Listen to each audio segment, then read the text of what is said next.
Hello everyone, my name is Avinash Singh, your physics faculty at competition. बच्चे, आज हम discuss करेंगे जे एडवांस 2021 का पेपर 2 फिजिक्स में।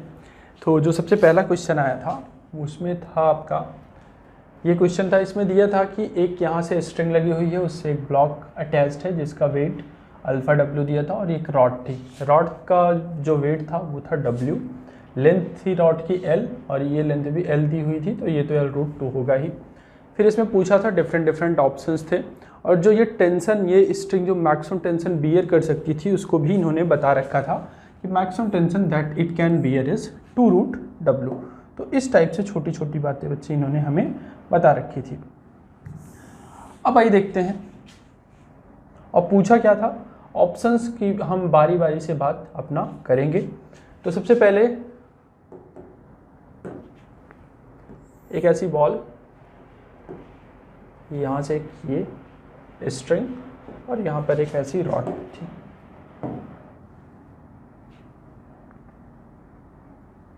ठीक, ये आपकी एक रॉड थी इस तरीके से। ठीक है, और यहाँ पर बच्चे एक ब्लॉक ऐसे अटैच था। इसका जो वेट था अल्फ़ा डब्ल्यू था, इसका जो रॉड का जो वेट था वो डब्ल्यू था। कितना था? डब्ल्यू था। और इसकी लेंथ दी थी इन्होंने एल और ये लेंथ भी थी एल। इस तरीके से था, ये स्ट्रिंग थी। तो अगर ये ओ पी क्यू इन्होंने बारी बारी से नाम दिया था और आपसे पहले ऑप्शन में ही पूछा था vertical component of reaction force at O, vertical component of reaction force at O does not depend on alpha. Vertical component of reaction force at O ये है बच्चे, यहाँ पर चूंकि हिंज फोर्स लगेगा। हिंज फोर्स हमें नहीं पता क्या है, तो हम क्या करते हैं बच्चे, सिंपली हिंज फोर्स को हम एक को जो हॉरिजॉन्टल डायरेक्शन में उसको NX मान लेते हैं और वर्टिकल डायरेक्शन में जो हिंज फोर्स है उसको NY मान लिए। ठीक है, और वर्टिकल कंपोनेंट NY है, हॉरिजॉन्टल कंपोनेंट हिंज फोर्स का NX है। वही फोर्स एट ओ ये पूछा है। सेकंड ऑप्शन था the horizontal component of reaction force at O is equal to this. Horizontal component की बात आ गई, अगर अल्फा की वैल्यू इतनी है तो इतना होना चाहिए। फिर tension in the rope is 2W for alpha is equal to 0.5 और टेंशन भी पूछा है। तो बेसिकली इसमें हमसे टेंशन भी पूछा है, नॉर्मल फोर्स भी पूछा है जो हिंज पे लग रहा है, और रोप ब्रेक इफ अल्फा की वैल्यू इतनी होती है। तो अगर टेंशन अल्फा की इस वैल्यू के लिए 2√2W से ज़्यादा हो जाएगा तो रोप ब्रेक कर जाएगी, क्योंकि उसकी ब्रेकिंग स्ट्रेंथ भी इन्होंने दे रखी है।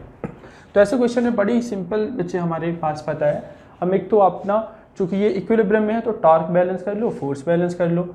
W ऐसे लग रहा है, लगा दिया। यहाँ अल्फा W ऐसे लग रहा है, लगा दिया।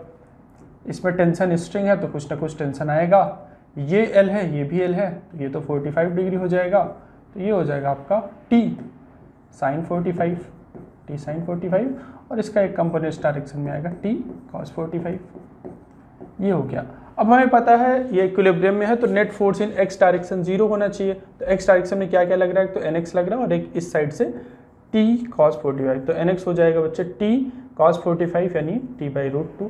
इक्वेशन नंबर 1 आ गई। वर्टिकल डायरेक्शन की बात करें तो वर्टिकल डायरेक्शन में एक NY लग रहा है, एक T sin 45 लग रहा है। वर्टिकल डायरेक्शन है NY प्लस अपर डायरेक्शन में एक तो ये लगा और T sin 45 यानी T/√2। डाउनवर्ड डायरेक्शन में क्या लग रहा है, वाई डायरेक्शन में नेट फोर्स 0 कर रहे हैं। तो वाई डायरेक्शन में एक तो आपका अल्फा W और एक W, और कोई फोर्स है नहीं है। ठीक है, तो यहाँ से ये अब नीचे आ गया आपका अल्फा प्लस 1 इंटू W। ठीक है, ये तो हो गया NY प्लस T/√2।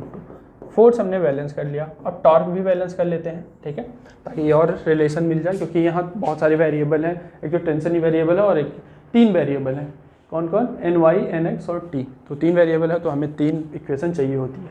तो नेक्स्ट इक्वेशन, अगर टॉर्क की बात करें, पॉइंट O के अराउंड अगर हम टॉर्क बैलेंस करें तो इस पॉइंट के अराउंड टॉर्क, नेट टॉर्क 0 होगा। किसका किसका टॉर्क आएगा, एक तो T sin 45 का टॉर्क आएगा, T sin 45 का टॉर्क इंटू क्या हो जाएगा, इंटू L हो जाएगा। ठीक है, W का टॉर्क देखें, इस पॉइंट के अराउंड अगर O के अराउंड देखूं तो टेंशन का जो टॉर्क होगा R क्रॉस F आउटवर्ड आएगा, और इन दोनों का टॉर्क R क्रॉस F ये जाएगा इनवर्ड। ठीक है, तो देखें टेंशन का torque R cross F outward आ रहा है टेंशन का टॉर्क, और इन दोनों का जो टॉर्क है वो इनवर्ड आएगा। तो दोनों एक दूसरे को बैलेंस करेंगे तो दोनों जो वेट है वो आएगा बच्चे इनवर्ड। तो ये आप लिख सकते हैं W कितने पे लग रहा है, ये इसके बीचों बीच लगेगा, टोटल लेंथ L है तो ये L/2 पर लग रहा होगा, तो W इंटू L/2 प्लस ये अल्फा W कितने पे लग रहा है, अल्फा W लग रहा है इस पॉइंट O से L डिस्टेंस पर, तो alpha W into L, L से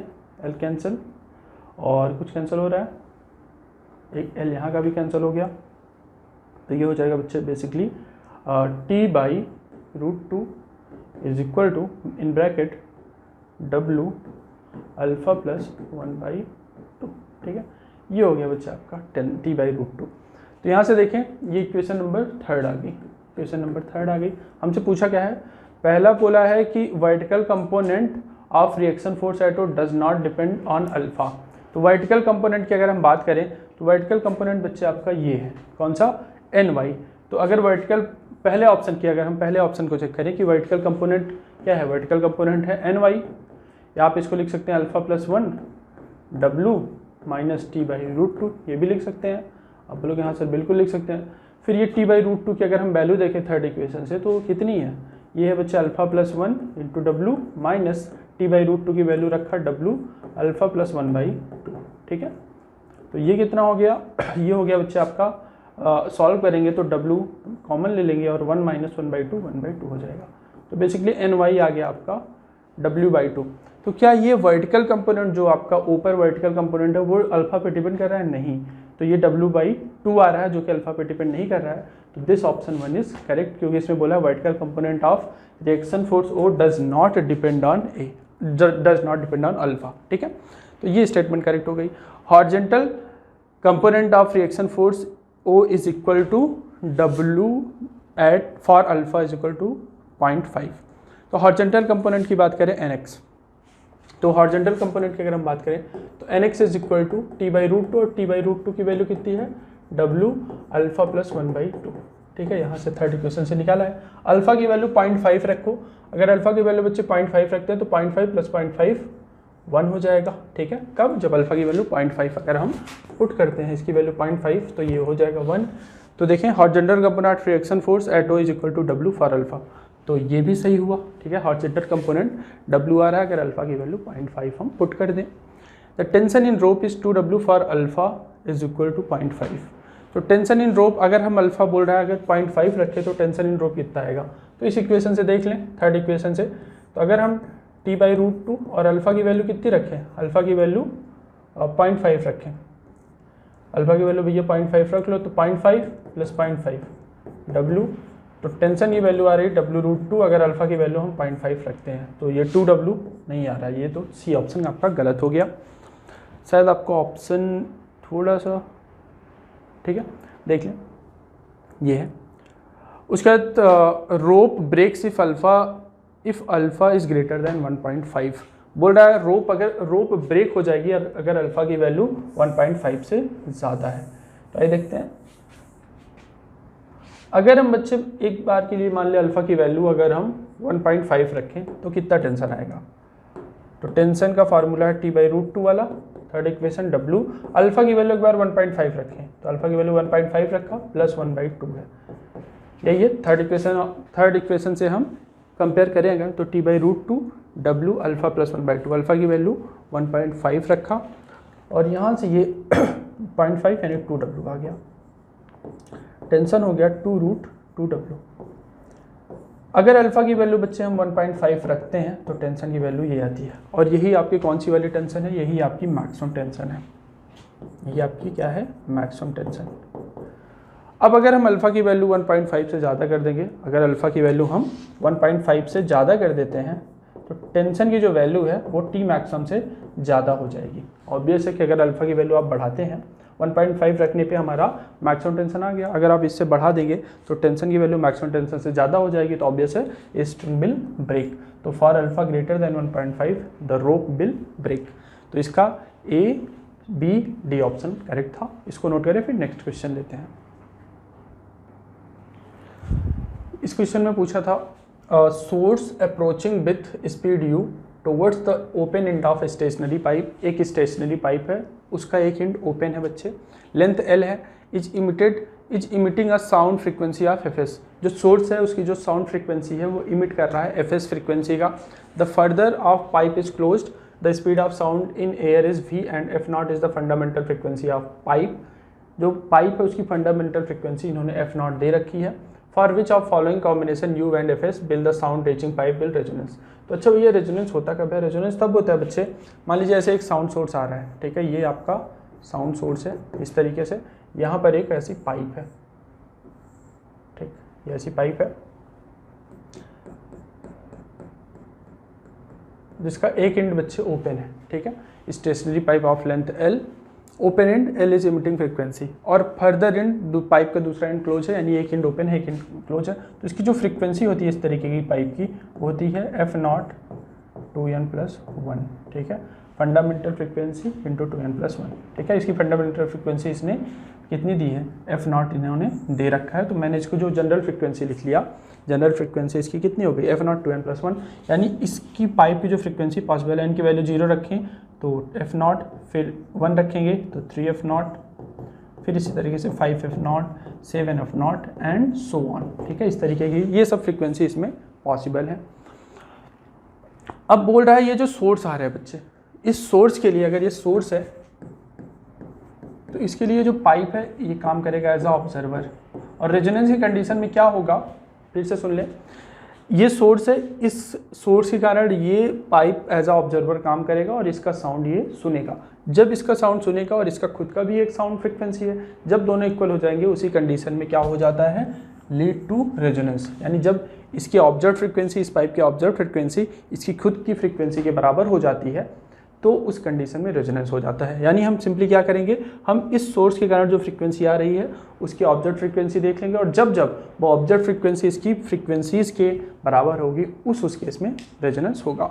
तो अगर हम इस सोर्स की फ्रीक्वेंसी की बात करें तो इसका ओरिजिनल फ्रीक्वेंसी तो fs है, तो ऑब्जर्व फ्रीक्वेंसी की अगर हम बात करें fs, फार्मूला क्या होता है? v plus minus vu upon v plus minus vs।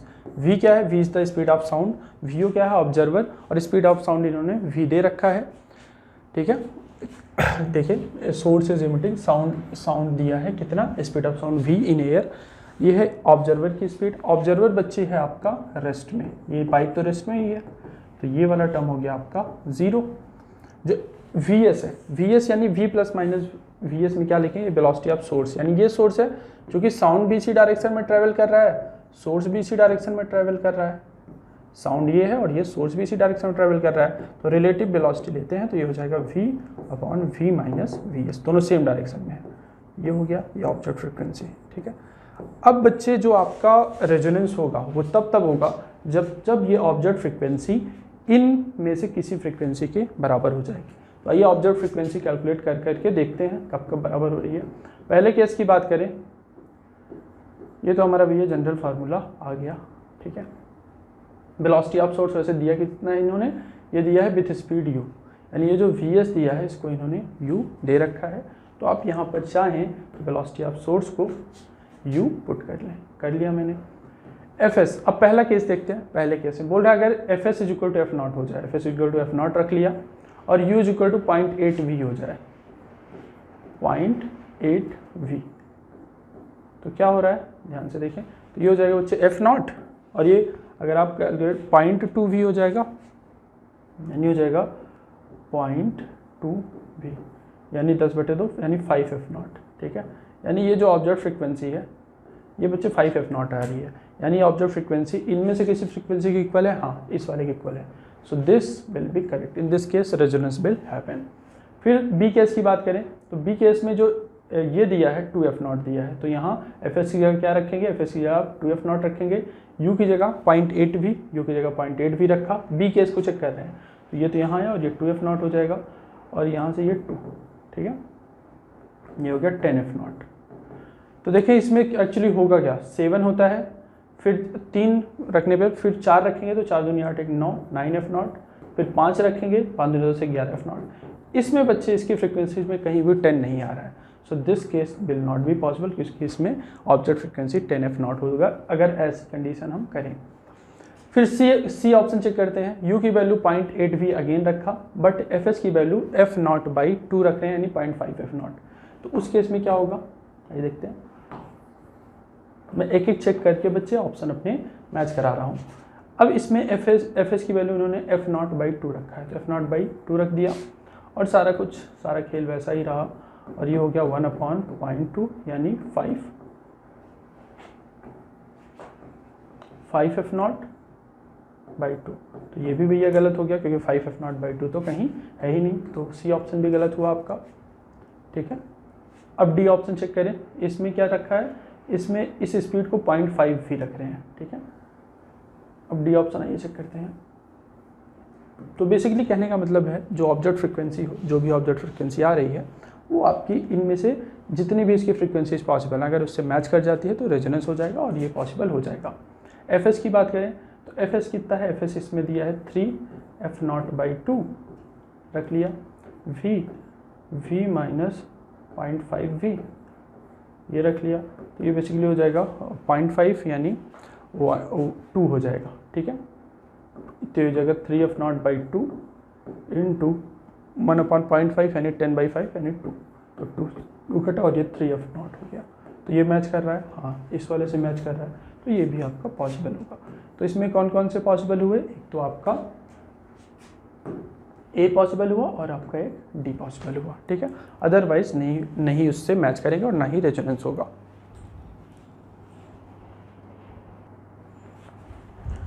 देखो बच्चों, इन्होंने अपने एक फेवरेट टॉपिक से ऑप्टिक्स से एक क्वेश्चन पूछ लिया था। प्यारा सा क्वेश्चन था बट थोड़ा सा आपको दिमाग इसमें अप्लाई करना पड़ेगा। ये कुछ इस तरीके का एक क्वेश्चन था, इसमें दिया था फॉर अ प्रेस बेंगल इसका 60 डिग्री दिया था, रिफ्रैक्टिव इंडेक्सेस लेफ्ट हाफ, इसके 2 हाफ थे, एक का रिफ्रैक्टिव इंडेक्स N1 था, दूसरे का N2 था। पहले तो N1 और N2 को इन्होंने इक्वल बोला, मिनिमम डेविएशन के केस में बोल रहे हैं दोनों N1 और N2 की वैल्यू इक्वल है।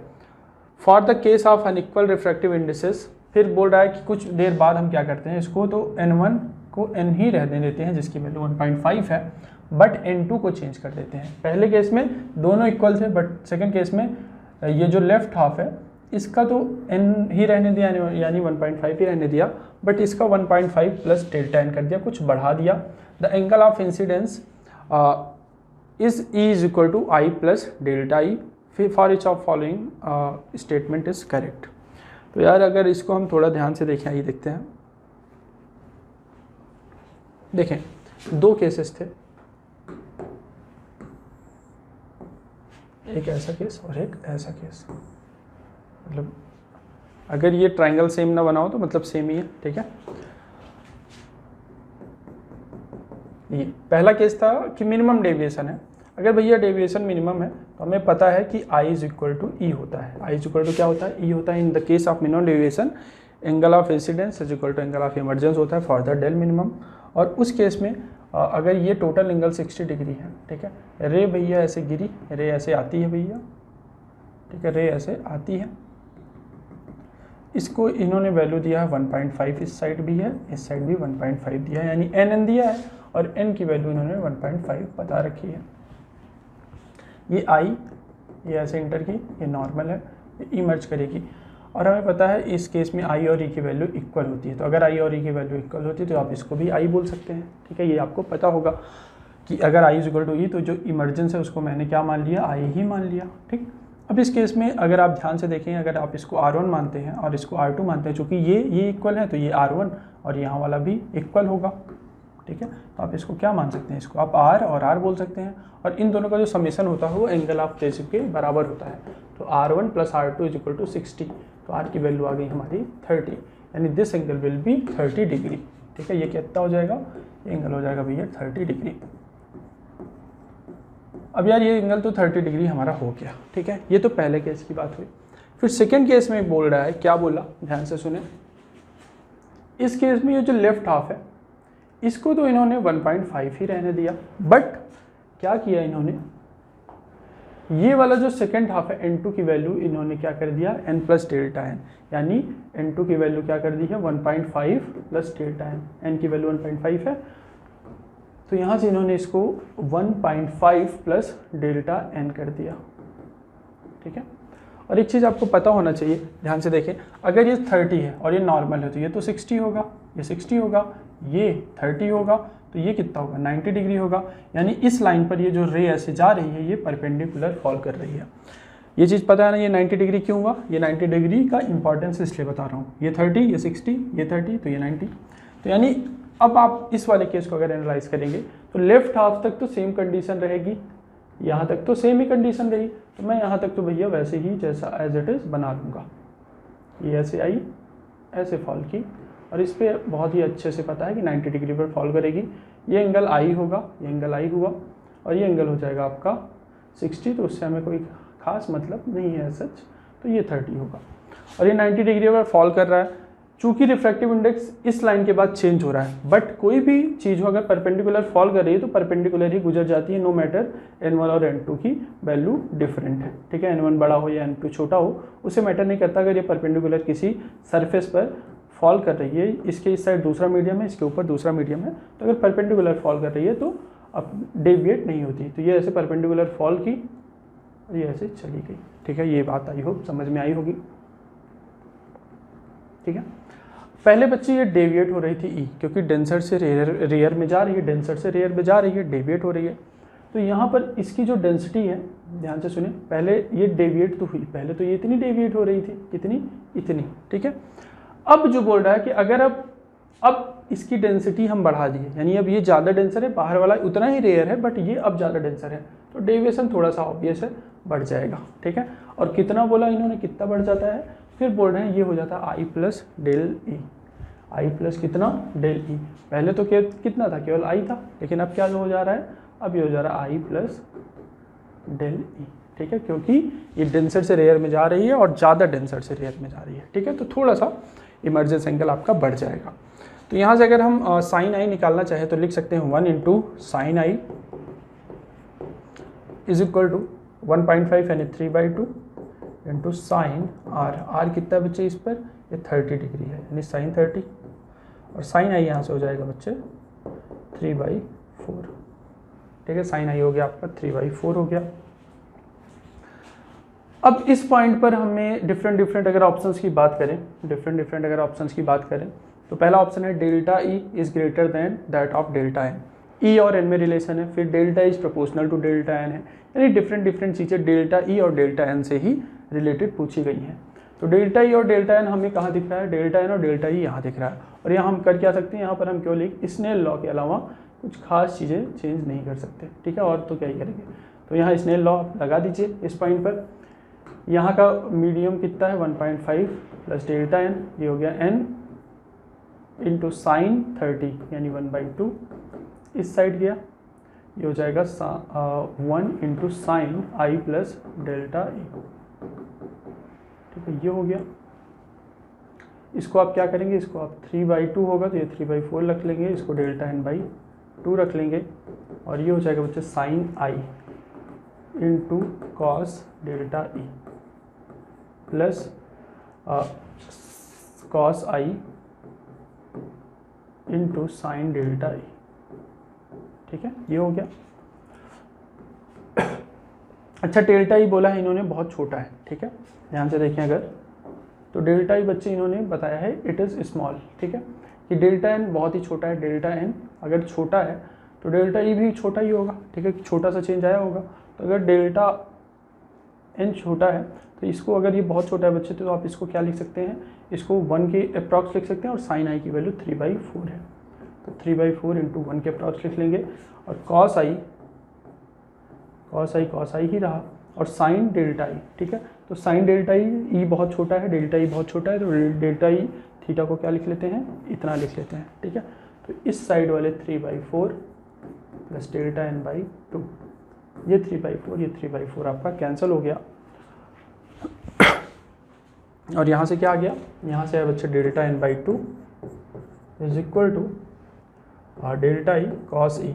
अच्छा, कॉस आई हमें साइन आई पता है, साइन आई मतलब अगर ये आई है तो परपेंडिकुलर 3 हाइपोटेनस 4, तो ये कितना हो जाएगा 16 - 9 7, तो कॉस आई कितना हो जाएगा, कॉस आई हो जाएगा √7/4, ठीक है, √7/4, तो cos I will be under √7/4, तो पुट कर लें वैल्यू ये इससे घटा 2 हुआ, और delta N is equal to delta E √7/2 हो गया, ठीक है। तो अच्छा बड़ा इसमें कौन है, तो आपको दिख रहा होगा कि delta E by delta N will be √7/2, √7 तो 2 से बड़ा ही है, यानी आप इसको ईजिली बोल सकते हैं कि delta N by delta E is equal to √7/2 है, and it is greater than 1 है, तो delta N will be greater than delta E, ठीक। ऑप्शंस की बात करें तो ऑप्शन में the value of delta is greater than that of delta N, तो डेल्टा ई बोला है पहले ऑप्शन में, जबकि बड़ा है रियलिटी में डेल्टा एन, तो पहला ऑप्शन तो आपका गलत हो गया।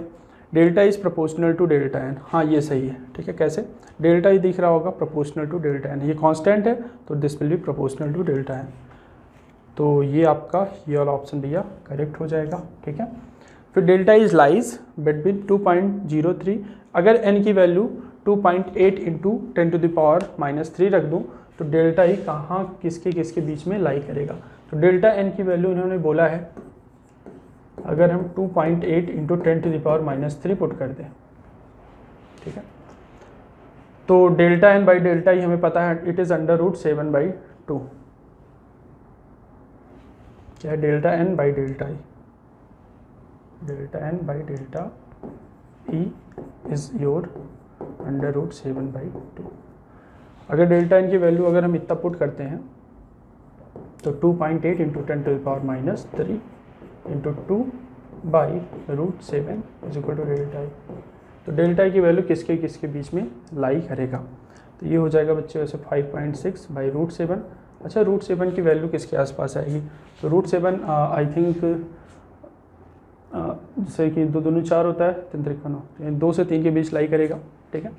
और ये आसपास आएगी √7 की अगर हम बात करें तो ये हो जाएगा, अच्छा इन्होंने कुछ दिया नहीं था एंड, ठीक है, 25 में कितना होता है 625 होता है, ठीक है, 26 में 676 यानी 6.677, 27 में 2.7 यानी 0.27 के आसपास इसको आना चाहिए, ठीक है।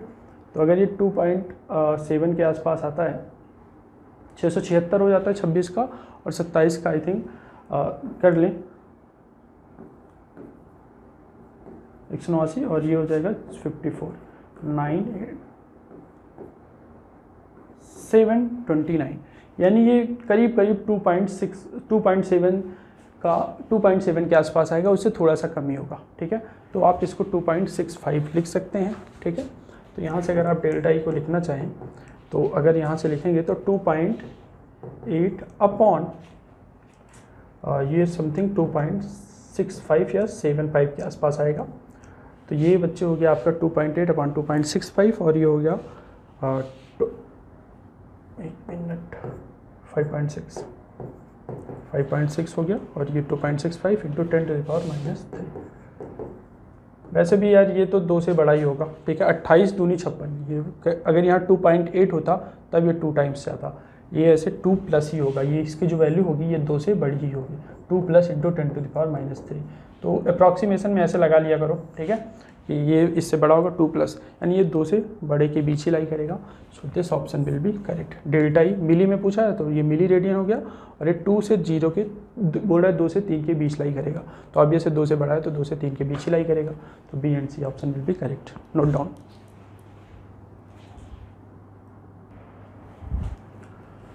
देखिए इसमें दिया बच्चे physical quantity S is defined as S E cross B, where is the electric field, B is the magnetic field, mu naught is permeability of free space, the dimension S are same as dimension of each of following quantities। तो ये unit and dimension का question था, तो easy सा था भैया, देख लेते हैं। S एक ऐसी क्वांटिटी है कि E cross B by mu not है, यानी अगर आप इसको डायमेंशन के टर्म में लिखेंगे तो E का डायमेंशन, B का डायमेंशन बाई म्यू नॉट का डायमेंशन, यही लिखना पड़ेगा। तो अच्छा इलेक्ट्रिक फील्ड होती क्या है, डायमेंशन की हम केवल चर्चा कर रहे हैं भैया। तो इलेक्ट्रिक फील्ड जो होता है वो होता है बच्चे फोर्स अपॉन चार्ज, मैंने लिख लिया फोर्स अपॉन चार्ज। B क्या होता है, B आपको याद हो ये होता था म्यू नॉट अपॉन 4 ठीक है, Q V cross R upon RQ, यही होता था, ठीक है, यही होता था। अगर एक R से हम करें तो एक R कट जाएगा और यहाँ केवल R² बचेगा, यानी अगर आप इसको लिखना चाहें डायमेंशन के फॉर्म में सा, तो इसको आप लिख सकते हैं 4 QV/R², ठीक है। बी बाई म्यू नॉट क्या हो जाएगा, बी बाई ये म्यू नॉट उस साइड ले गया क्योंकि यहाँ पर बी बाई म्यू नॉट को वैल्यू पुट कर लेंगे, तो बी बाई म्यू नॉट हो गया ये Q V by R square into 4 pi 1/4 pi. 4 pi तो डायमेंशन लेस होता है, तो आप बी बाई म्यू नॉट की जो वैल्यू है, इसकी वैल्यू तो अलग लिया इलेक्ट्रिक फील्ड, और बी बाई म्यू नॉट की अगर हम वैल्यू रखें तो यहाँ से बी बाई म्यू नॉट बच्चे Q V by R square के प्रोपोर्शनल है, तो Q V by R square और 1/4 पाई लिख लें। वैसे ये कांस्टेंट है तो वही इसका लिखने का मतलब है नहीं, उसकी कोई डायमेंशन तो होगी नहीं 4 पाई की। एक क्यू से एक क्यू कट गया और यहाँ से force into velocity by R square आ गया, ठीक है। अब इसमें देखिए कौन कौन सा आपका मैच कर रहा है, तो अगर हम वेलोसिटी को लिखना चाहें तो वेलोसिटी को आप लिख सकते हैं लेंथ और टाइम के फॉर्म में, तो अगर आप लेंथ और टाइम के फॉर्म में लिखेंगे तो r/t लिख सकते हैं, r से r कटा और ये हो गया force upon r into T. r क्या है, r is basically length, t is time, forces. तो बी ऑप्शन क्या मैच कर रहा है, देखें force upon length into time, तो बी ऑप्शन विल मैच, ठीक। फिर अगला टर्म एनर्जी के बारे में बात की गई, तो एनर्जी के लिए क्या करेंगे, एस हमें पता चल गया है, it is basically directly proportional to, केवल हमें बच्चे डायमेंशन मैच करानी है, ठीक है, डायमेंशन मैच करानी है, तो ये हमें पता है force upon length into time के। तो एनर्जी चाहिए तो एक बार 8 से मल्टीप्लाई कर दे, तो फोर्स इंटू डिस्टेंस क्या होता है, हमारा एनर्जी होता है, तो ये एनर्जी हो गया, एनर्जी, और नीचे भी तो मल्टीप्लाई करना पड़ेगा, ऊपर मल्टीप्लाई किया नीचे भी किया, तो ये आर स्क्वायर यानी इंटू टी हो गया, ठीक है। अब ये एनर्जी किससे मैच कर रही है, ठीक है, तो ये एनर्जी क्या इससे मैच कर रही है, एनर्जी अपॉन वॉल्यूम, तो यहाँ तो टाइम है ना यार, वॉल्यूम थोड़ी है, तो ये तो ऑप्शन पॉसिबल नहीं है। इससे कंपेयर करते हैं तो ये बेसिकली हो जाएगा, अगर आप ध्यान से देखेंगे तो Q is equal to I into T होता है, या फिर I होता है Q बाई टी, ठीक है। तो ये चार्ज स्क्वायर करके आ जाएगा और ऊपर एनर्जी है तो कटेगा नहीं, तो ये भी पॉसिबल नहीं है। एनर्जी अपॉन चार्ज स्क्वायर किससे काटेंगे, कटेगा ही नहीं, ठीक है। तो ये हो गया, ये भी पॉसिबल नहीं है, ये भी पॉसिबल नहीं है।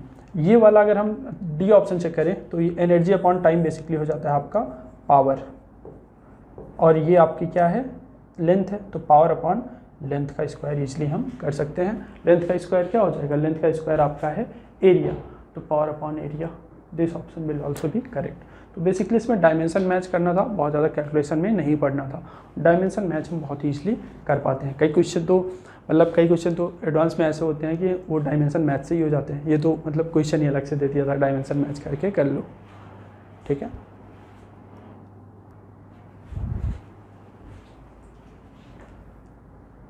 A heavy nucleus n at rest undergoes a fission n is equal to n, बच्चे p और q में टूटता है, फिर बोला है p and q are two lighter nuclei। तो देखें क्वेश्चन में दिया है एक्चुअली, एक आपका n है जो कि रेस्ट में था, ठीक है, ये रेस्ट में था, फिर ये टूटता है किस में, p और q में, ठीक। तो अगर p और q में टूट रहा है, ये p है ये q है, तो चूंकि पहले रेस्ट में था तो ऑब्वियस इसका मोमेंटम इस डायरेक्शन में होगा, इसका मोमेंटम इस डायरेक्शन में होगा, this will be velocity of V Q in this direction and velocity of V P in this direction.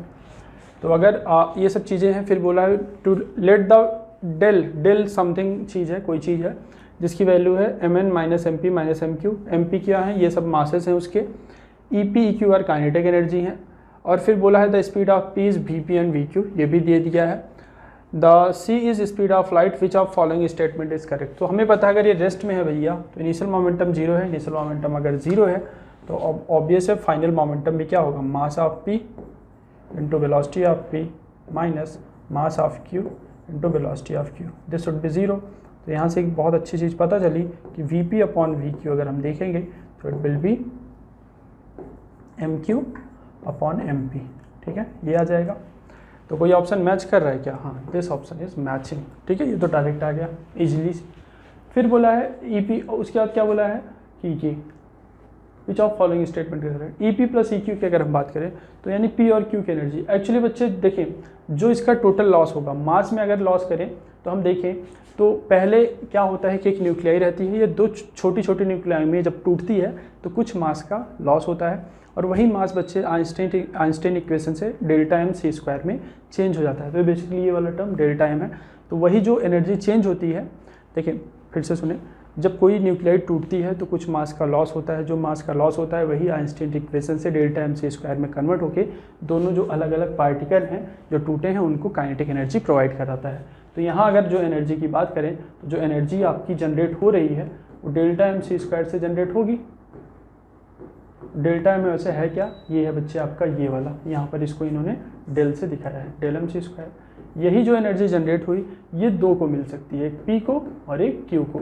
तो E P plus E Q will be how much, E P plus E Q will be this del C square. ठीक है, जितना मास में loss हुआ वो energy में convert होकर इन दोनों को एनर्जी प्रोवाइड कर देगी। तो this option will B also correct.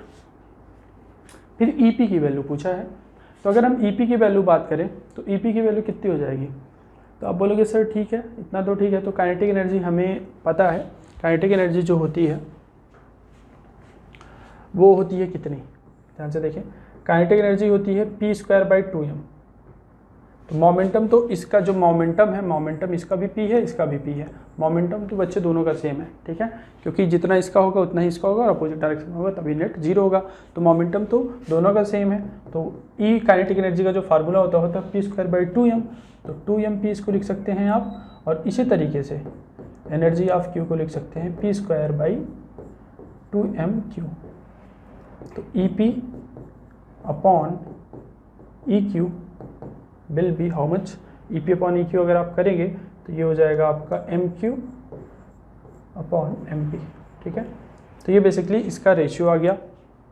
तो अगर हमें यहाँ से ई पी निकालना है, ठीक है, तो ई पी अगर मैं कॉमन ले लेता हूँ, ई पी मैंने कॉमन ले लिया तो ये हो गया E Q upon E P del C square. तो ये क्या हो जाएगा ई पी, और E Q upon E P की जगह मैं क्या लिख सकता हूँ, इन्वर्सली प्रोपोर्शनल है। तो यहाँ से आप लिख सकते हैं बच्चे इसको E Q upon E P, यानी M P upon M Q, उल्टा लिखते हैं। ठीक है, ये हो गया डेल सी स्क्वायर। और यहाँ से अगर आप थोड़ा सा और सॉल्व करेंगे तो ई पी आपको इजीली मिल जाएगा how much, del C square into M Q upon M P plus M Q.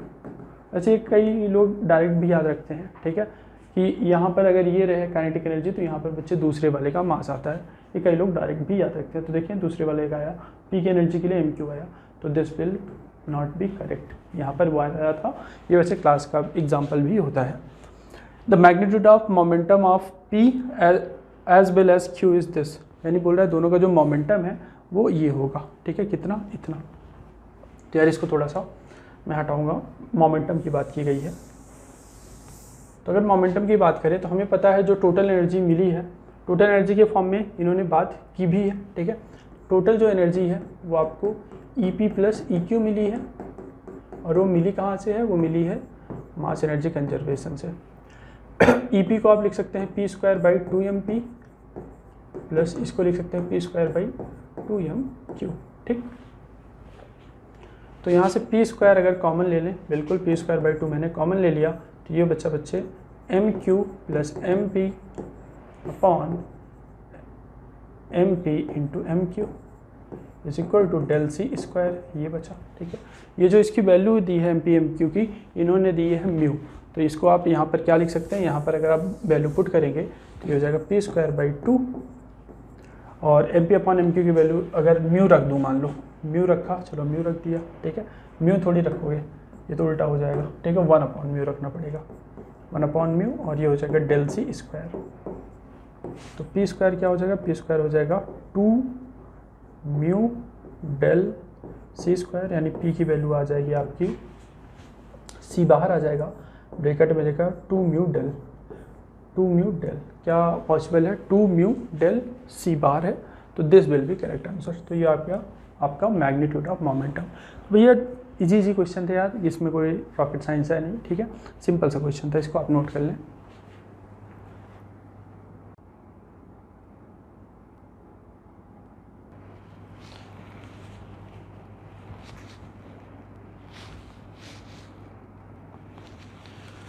देखो अच्छा, ये आपका था ईएमएफ से एक क्वेश्चन, अच्छा सा क्वेश्चन था। ठीक है, to concentric circular loop, one of radius r and another of radius 2r lie in xy plane with origin near common center as shown in figure. The smaller loop, ये जो smaller है इसकी radius r थी, current i1 था, इसमें बाहर वाली radius का रेडियस 2r, करंट i2 था। आपको पता है कि अगर इसमें करंट आई ऐसी है तो इसका जो इनर वाला रेडियस है उसके कारण magnitude of magnetic field outward होगा और दूसरे वाले के कारण इनवर्ड होगा। एक चीज़ बहुत ही क्लियर है कि दोनों के कारण जो मैग्नेटिक फील्ड होगा दैट विल आउटवर्ड और इनवर्ड। और एक चीज़ हमें बहुत अच्छे से पता है कि कोई भी अगर बच्चे ऐसा सर्कल हो, ठीक है, उसमें कोई करंट फ्लो कर रही हो ऐसे, तो इसके अंदर तो जो ऐसी मैग्नेटिक अगर ऐसे फ्लो कर रही है तो ये तो इनवर्ड जा रहे हैं, यानी मैग्नेटिक फील्ड विल इनवर्ड, ठीक है। और ये मैग्नेटिक फील्ड बेसिकली ऐसे इनवर्ड जाके ऐसे आउटवर्ड आती है, ठीक है, यानी बेसिकली ऐसा लूप बनाती है, ठीक, इस तरीके से। तो यानी अगर इसमें करंट ऐसे फ्लो कर रही है तो इसकी जो मैग्नेटिक फील्ड होगी इस तरीके से होगी और हमेशा परपेंडिकुलर टू प्लेन होती है। ये चीज़ आपको पता होगी, जो मैग्नेटिक फील्ड होती है हमेशा परपेंडिकुलर टू प्लेन होती है। और वैसे भी देख लें, अगर दो सर्कल बना के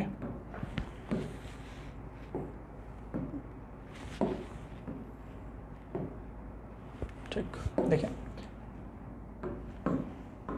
अगर मान लें आपका ये ऐसा है एक्स एक्सिस और ये वैसा है बच्चे वाई एक्सिस, ठीक है, इसमें करंट I1 फ्लो कर रही है और इसमें करंट बच्चे I2 फ्लो कर रही है, ठीक है, I1 और I2 दो करंट इस तरीके से हैं। एक की रेडियस है R, दूसरे वाले की रेडियस है 2R, ठीक। पहला ऑप्शन मैच करें, B X Y is perpendicular to X Y plane at any point in the plane. बोल रहा है कि जो एक्स कामा वाई है ये परपेंडिकुलर है to X Y plane at any point in the plane. तो आप अगर ध्यान से देखें तो परपेंडिकुलर तो ऑब्वियस हो जाएगा, क्योंकि इसके कारण भी परपेंडिकुलर है और इसके कारण भी परपेंडिकुलर ही है। हर जगह मैग्नेटिक फील्ड हमेशा परपेंडिकुलर टू प्लेन होगी। मैग्नेटिक फील्ड वैसे होती क्या है, हमें पता है मैग्नेटिक फील्ड अगर आपको याद हो μ0/4 पाई आई dl क्रॉस r, ठीक है, dl cross r upon r cube, यही होता है, ठीक है। तो यहाँ से dl क्रॉस r की बात करें तो चूंकि करंट इसी प्लेन में है तो dl भी इसी प्लेन में लाई करेगा, ठीक है। ध्यान से सुने, dl भी इसी प्लेन में लाई करेगा, r कहाँ लाई करेगा, एक्स वाई प्लेन में, चूंकि एक्स वाई प्लेन में बोला है तो एक्स वाई प्लेन में यानी r भी इसी प्लेन में लाई करेगा। अगर इस पॉइंट पे माने या इस पॉइंट पे या इस पॉइंट पे कहीं पर भी मान लें तो हमें पता है r अगर ये लेंगे ये भी एक्स वाई प्लेन में लाई कर रहा है, r अगर ये लेंगे ये भी एक्स वाई प्लेन में लाई कर रहा है, ये वाला r। dl की बात करें, चूंकि करंट इसी प्लेन में है तो ये dl यही होगा, ये भी dl यही होगा, ठीक है। कोई भी dl छोटा सा ले लें, कहीं भी dl ले लेंगे, हमें पता है dl भी एक्स वाई प्लेन में लाई कर रहा है और ये r भी एक्स वाई प्लेन में लाई कर रहा है। अगर दो वेक्टर हैं, दो वेक्टर a और दो वेक्टर b हैं, दोनों एक्स वाई प्लेन में लाई कर रहे हैं तो a क्रॉस b कहाँ आएगा। अगर दो वेक्टर एक्स वाई प्लेन में लाई कर रहे हैं तो जो a क्रॉस b होगा वो हमेशा z डायरेक्शन में आएगा, ठीक है। हो सकता है इनवर्ड हो सकता है आउटवर्ड हो। b क्रॉस a करेंगे तो इनवर्ड, a क्रॉस b करेंगे तो आउटवर्ड, लेकिन एक चीज़ हमें पता है वो परपेंडिकुलर टू हमेशा प्लेन होगा। तो इस तरीके से अगर आप मैग्नेटिक फील्ड की बात करें, dl एक्स वाई प्लेन में है, dl यानी करंट का छोटा सा एलिमेंट, और r भी एक्स वाई प्लेन में है, इसलिए the magnetic field perpendicular to X Y plane होगा, ठीक है, perpendicular to X Y plane होगा, क्योंकि dl क्रॉस r है और dl क्रॉस r दोनों एक्स वाई प्लेन में है। तो dl कुछ ले लेंगे, छोटा सा dl क्रॉस r करेंगे, हमेशा परपेंडिकुलर टू प्लेन आएगा, ठीक है, कहीं भी छोटा सा करंट का एलिमेंट लेके करेंगे। ये तो पहला ऑप्शन विल बी करेक्ट। दूसरे की बात करें, b comma X Y depends on X Y only through the radial distance r, ठीक है। तो बोल रहा है मैग्नेटिक फील्ड जो है आपका ये डिपेंड करता है depends on X Y only through the radial distance of r, ठीक है, यानी रेडियल डिस्टेंस से कितनी है। तो ऑब्वियस है भैया रेडियल डिस्टेंस पर तो डिपेंड ही करेगा, ठीक है। कैसे, अब आप बोलोगे देखो जैसे बच्चे अगर आपको याद हो कि जो आपका रिंग होता था वो एक्ट करता था एज अ मैग्नेटिक बार। अगर याद हो तो जैसे रिंग ऐसी रखी रहती थी तो हम मानते थे उसके सेंटर पर एक मैग्नेटिक बार रखा है और उसके कारण हम कंपेयर करते थे how ring will act as a magnetic bar, और उसका हम डेरिवेशन भी करते थे।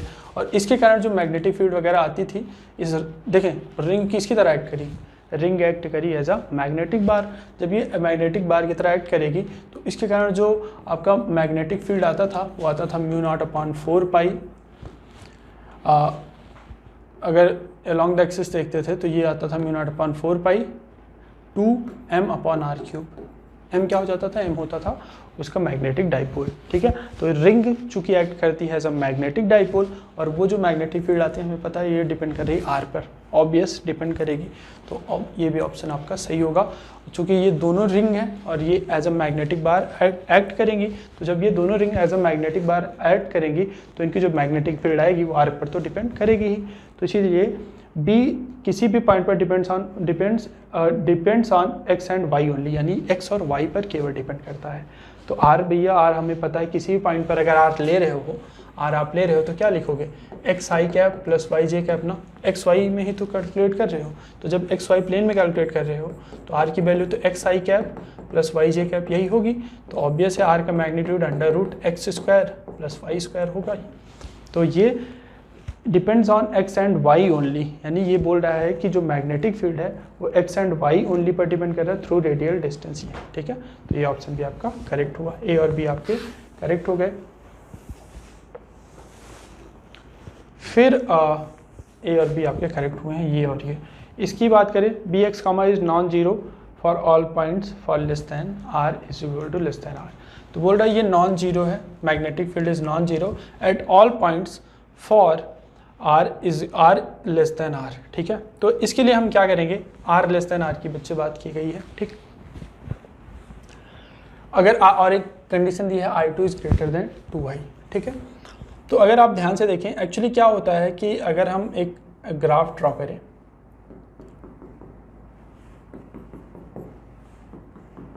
ठीक, ये ऐसा ग्राफ है ये, ठीक। तो यहाँ से r डिस्टेंस पर ये है और यहाँ से 2r डिस्टेंस पर ये है, ठीक है। तो अगर इस रिंग से, अगर ये रिंग में करंट ज़्यादा है, ठीक है, ये रिंग है, इसके जैसे जितना दूर जाएंगे इस रिंग से सबसे फर्देस्ट पॉइंट होता है सारे पॉइंट से इसका सेंटर। अगर हम इसके इस साइड मूव किए तो भी इसके पास चले जाएंगे, इस साइड मूव किए तो भी इसके पास पहुंच गए, इस साइड चले गए तो इसके पास पहुंच गए। सेंटर के अलावा मैं कहीं भी जाऊं मैं इसके पास जा रहा हूं, और हमें पता है मैग्नेटिक फील्ड जो होता है उसका magnitude will be inversely proportional to distance. हर जगह देखते होंगे आप कि बी क्या होता है, इन्वर्सली प्रोपोर्शनल टू आर होता है, R square R cube something, ठीक है। लेकिन ये पता है कि अगर आर घटेगी तो मैग्नेटिक फील्ड हमारी बढ़ेगी, और जब हम इसके जस्ट पास चले जाएंगे तो उस टाइम पर मैग्नेटिक फील्ड क्या होगी, मैग्नेटिक फील्ड इन्फिनिटी हो जाएगी। यानी हम बोल सकते हैं, अगर पहले रिंग की बात करें, पहले रिंग के लिए ग्राफ ड्रॉ करें कि अगर हम इसका r टेंस टू 0 हो जाएगा, अगर इसके सेंटर से मैं ड्रॉ करूं यहाँ से, तो जैसे जैसे इसके पास आऊँगा, ठीक है, तो यहाँ जैसे जैसे ये तो आपकी मैग्नेटिक फील्ड होगी। ध्यान से देखिए, इस एक्सिस पर मैं मैग्नेटिक फील्ड दिखा रहा हूँ और इस एक्सिस पर डिस्टेंस दिखा रहा हूँ। तो पहले रिंग की बात करूँ, ये कहाँ से स्टार्ट कर रहा हूँ बच्चे, ये स्टार्ट कर रहा हूँ मैं सेंटर से, ठीक है, इसके सेंटर से, यहाँ से ओ से। तो अगर ओ से स्टार्ट करूँ, मैं धीरे धीरे आगे बढ़ा, ओ पर तो यहाँ पर कुछ ना कुछ मैग्नेटिक फील्ड होगी, पॉजिटिव होती है, ठीक है। तो ओ पर मैंने मैग्नेटिक फील्ड मान लिया। पहले छोटी वाली रिंग का देखें, ठीक है, इसको मैं दिखा रहा हूँ आपको ग्रीन कलर से, छोटी वाली रिंग। तो सेंटर पर तो मैग्नेटिक फील्ड, यानी यहाँ से ओ पर मैग्नेटिक फील्ड समथिंग आएगी।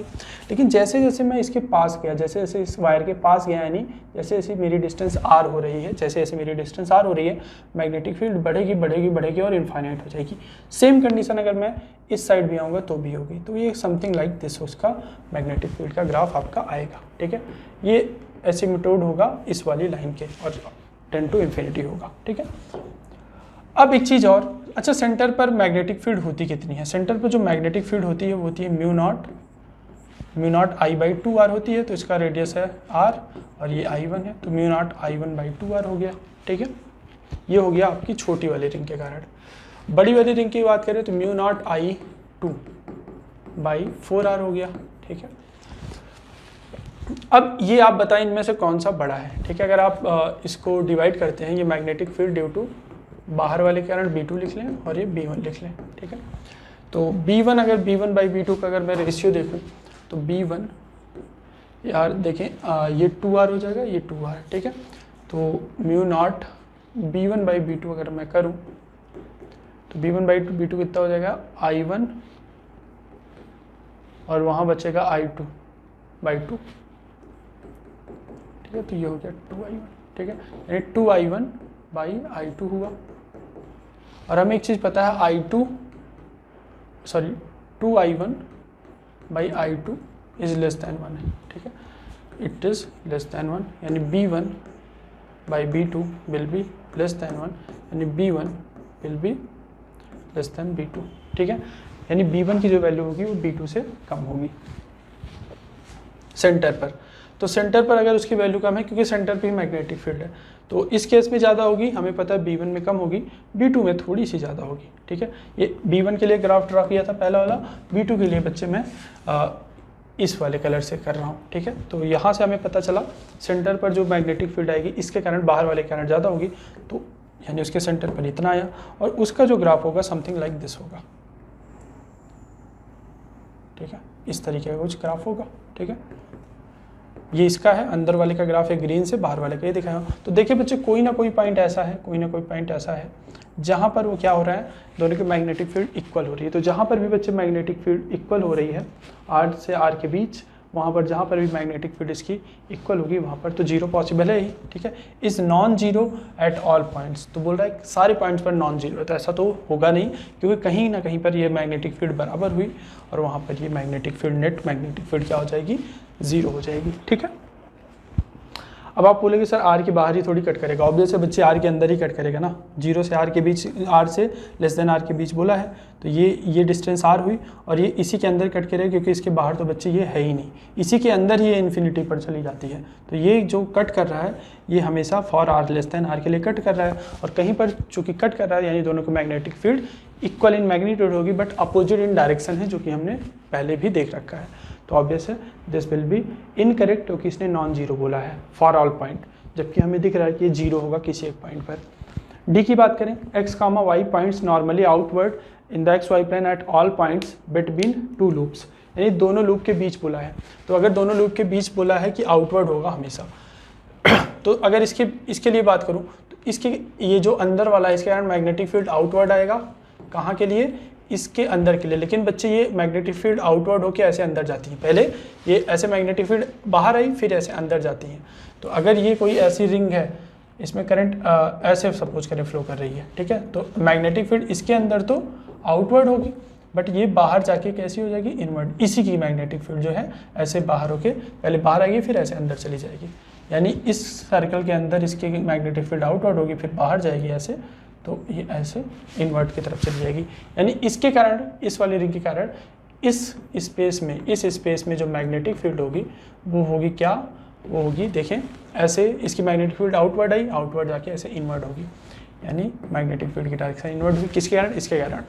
और ये वाले के कारण अगर देखूं, बाहर वाले के कारण, तो ये वाला जो मैंने शेडेड लाइन किया है किसके बीच, ये बहुत इंपॉर्टेंट है, बिटवीन टू लूप्स, दो लूप के बीच की बात कर रहे हैं, ये पहला लूप ये दूसरा लूप, इसके बीच की हम बात कर रहे हैं, R से 2R के बीच की।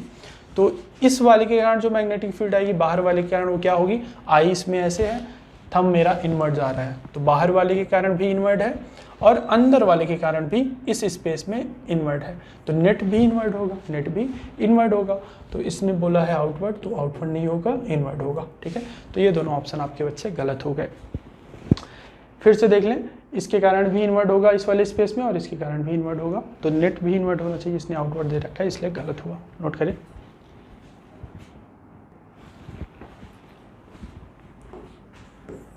देखो अच्छा ये क्वेश्चन है आपका, इसमें दिया है कि थोड़ा सा अच्छा क्वेश्चन था, इसमें बेसिकली थर्मोडायनेमिक्स और फ्लूइड का मिक्सचर था, क्योंकि यहाँ बेनॉन्सी फोर्स का भी यूज होता है और समथिंग गैस वगैरह का भी यूज होता है। तो एक बॉटल में ऐसे एक बोला है अ सॉफ्ट प्लास्टिक बॉटल, एक बॉटल थी उसमें एक ऐसे आपका टेस्ट ट्यूब था, ठीक है। A soft plastic bottle filled with water of density, जो इसमें वाटर था उसकी डेंसिटी 1 ग्राम पर cc थी, carries a inverted glass test tube है, इसके अंदर इन्वर्टेड है, उसमें कुछ एयर फिल है, आपको दिख रहा होगा इसमें बच्चे ये वाला पार्ट में एयर है, ठीक है, ये एयर इसमें क्या है, फिल थी, एक मिनट, ओके ठीक। फिर बोला है कि test tube has a mass of 5 gram and it is made of thick glass of density this, ठीक, जो टेस्ट ट्यूब है उसका मास भी दिया है, डेंसिटी भी दिया है, तो उसका कुछ ना कुछ खुद का वॉल्यूम होगा, ठीक है। तो एक्चुअली आप ध्यान से देखें, अगर मैं थोड़ा सा बड़ा सा बना के दिखाऊं तो कुछ इस टाइप से आपकी बॉटल है, ठीक है, अगर ये बॉटल है, ये उसका कॉर्क है और यहाँ पर ऐसे टेस्ट ट्यूब है, ठीक है, मैं थोड़ा सा बड़ा बना के दिखा रहा हूँ भैया, ये टेस्ट ट्यूब है, ठीक, यार मैंने उल्टा बना दिया टेस्ट ट्यूब, एक मिनट, ठीक है, ये बॉटल मान ले बड़ी सी और इसमें ऐसे एक टेस्ट ट्यूब ऐसे ट्रैप है, ये टेस्ट ट्यूब हो गई आपकी, ठीक है। अब ये टेस्ट ट्यूब अगर है, पानी अगर केवल यहाँ है, यहाँ है, यहाँ है, ठीक है, ऐसे पानी है बॉटल में, ये बॉटल है, उसके अंदर ये आपकी टेस्ट ट्यूब है और ये अंदर केवल एयर है। तो बच्चे ये जो आपका ब्योनांसी फोर्स लगाएगा, बताइए इस केस में ज़्यादा लगेगा, कैसे, किसके कारण लगेगा? जब ब्योनांसी फोर्स मतलब वेट ऑफ वाटर डिस्प्लेस्ड, तो इसने कितने वॉल्यूम को डिस्प्लेस किया है? इसने बच्चे इतने वॉल्यूम, एक तो अपने खुद के वॉल्यूम को डिस्प्लेस किया, अपने खुद के वॉल्यूम के कारण वाटर को डिस्प्लेस किया होगा, प्लस इतने वॉल्यूम के कारण इसने जितना वाटर डिस्प्लेस किया होगा वो टोटल का टोटल उस पर ब्योनांसी फोर्स लगाएगा। फिर बोल रहा है कि हमने क्या किया, ऐसी कुछ कंडीशन थी, फिर इसने वाटर को, इस बॉटल को स्क्वीज़ किया। अब बॉटल को अगर मैं स्क्वीज़ करता हूँ तो ये जो वाटर लेवल है इसमें ऐसे चढ़ जाएगा, वाटर लेवल तो इसमें ऐसे चढ़ गया, ठीक है। अब कितना ब्योनांसी फोर्स लगेगा? इसका खुद का तो इतना ब्योनांसी फोर्स अब भी है, बट इसमें चूंकि ये वाला पार्ट बच्चे अब कम हो चुका है, वाटर फिल हो गया, अब वाटर डिस्प्लेस जो है वो कम हो गया। पहले इसने इतने वाटर को डिस्प्लेस किया था, इतने टोटल वाटर को प्लस इतने को, ये वाला तो अब भी है, ट्यूब वाला तो अब भी है, बट इसमें चूंकि वाटर राइज कर चुका है और ये अब इतना केवल वाटर डिस्प्लेस कर रहा है, यानी अब ब्योनांसी फोर्स क्या होगा, कम होगा। तो इसमें बच्चे यही था कि वाटर स्क्वीज करने पर इसमें वाटर का लेवल राइज कर जाएगा, और जब वाटर का लेवल राइज कर जाएगा, तो जब वाटर का लेवल राइज कर गया तो जो ब्योनांसी फोर्स है वो क्या हो जाएगा, कम हो जाएगा। क्यों? क्योंकि वेट ऑफ वाटर डिस्प्लेस्ड अब कम हो जाएगा। पहले ये इतने वाटर को डिस्प्लेस कर रहा था, बाद में ये केवल इतने वाटर को डिस्प्लेस करेगा, ठीक है, बाद में केवल इतने वाटर को ये डिस्प्लेस कर पाएगा, ठीक है। और जब वाटर को कम डिस्प्लेस कर रहा है तो क्या होगा, ब्योनांसी फोर्स डिक्रीज हो जाएगा। और जो पहले इसका mg लग रहा था, mg तो अब भी उतना लगेगा, पहले mg ऐसे लग रहा था, ब्योनांसी फोर्स ऊपर लग रहा था, ठीक है, ब्योनांसी फोर्स ऊपर लग रहा था। पहले ब्योनांसी फोर्स ज़्यादा था तो ये ये जो ढक्कन है इसको खोलने का प्रयास कर रहा था, ठीक है। फिर अब जब ब्योनांसी फोर्स क्या होगा, डिक्रीज होगा, mg अब भी उतना लग रहा है, तो ये क्या होगा, एक टाइम ऐसा आएगा कि ये सिंक करना स्टार्ट कर देगा। और इसने यही पूछा है, initially the bottle is sealed, atmospheric pressure में इतना है, so that volume trapped in this when the bottle is squeezed from outside, जब आउटसाइड से स्क्वीज करते हैं at constant pressure, the pressure inside rises and volume trapped air reduces, यानी इसका air का क्या वॉल्यूम रिड्यूस करता है। It is found that test tube begins to sink at pressure P naught plus delta P. तो delta P की value क्या होगी और डेल्टा वी की वैल्यू क्या होगी? ऑब्वियस है, ये जो चीज़ें दी है ना, कि इसका पहले जो इसमें एयर था, पहले इसमें एयर जो दिखाया था बड़ा सा इतना पूरा एयर था, उस टाइम प्रेशर इसका पी नॉट था। फिर जब इसमें एयर कम हो जाती है, मतलब ये वाटर और चढ़ जाता है तो वॉल्यूम कम हो, जब वॉल्यूम कम होगा तो वॉल्यूम कम को कितना बोला इन्होंने, वॉल्यूम कम को बोला इन्होंने V naught by minus delta V. Volume कम हो रहा है, टेम्परेचर कांस्टेंट है, तो प्रेशर क्या होगा, प्रेशर बढ़ जाता है, ठीक है। तो इन्होंने डेल्टा पी और डेल्टा वी वही बात हमसे की है। और जब इसमें एयर बच्चे और अंदर और छोटी सी हो जाती है तो ब्योनांसी फोर्स कम हो जाता है। तो जब ब्योनांसी फोर्स कम होगा, mg ज़्यादा फोर्स लगाने लगेगा एज़ कम्पेयर टू प्रीवियस। वो mg इतना लगा रहा है, ऊपर ब्योनांसी फोर्स कम हो रहा है, तो एक टाइम ऐसा आएगा कि ये सिंक करना स्टार्ट करेगा। तो बोला है वही, जब ये सिंक करना स्टार्ट करता है तो वो वाली कंडीशन क्या होगी, when the bottle is squeezed from outside at constant temperature, the pressure inside rises and volume of trapped air, it is found that test tube begins to sink at this। तो जिस पे sink कर रहा है, जब वो sink करने लगता है तो उसी पर आपको डेल्टा पी वगैरह बताना है। यही देखते हैं क्वेश्चन करके।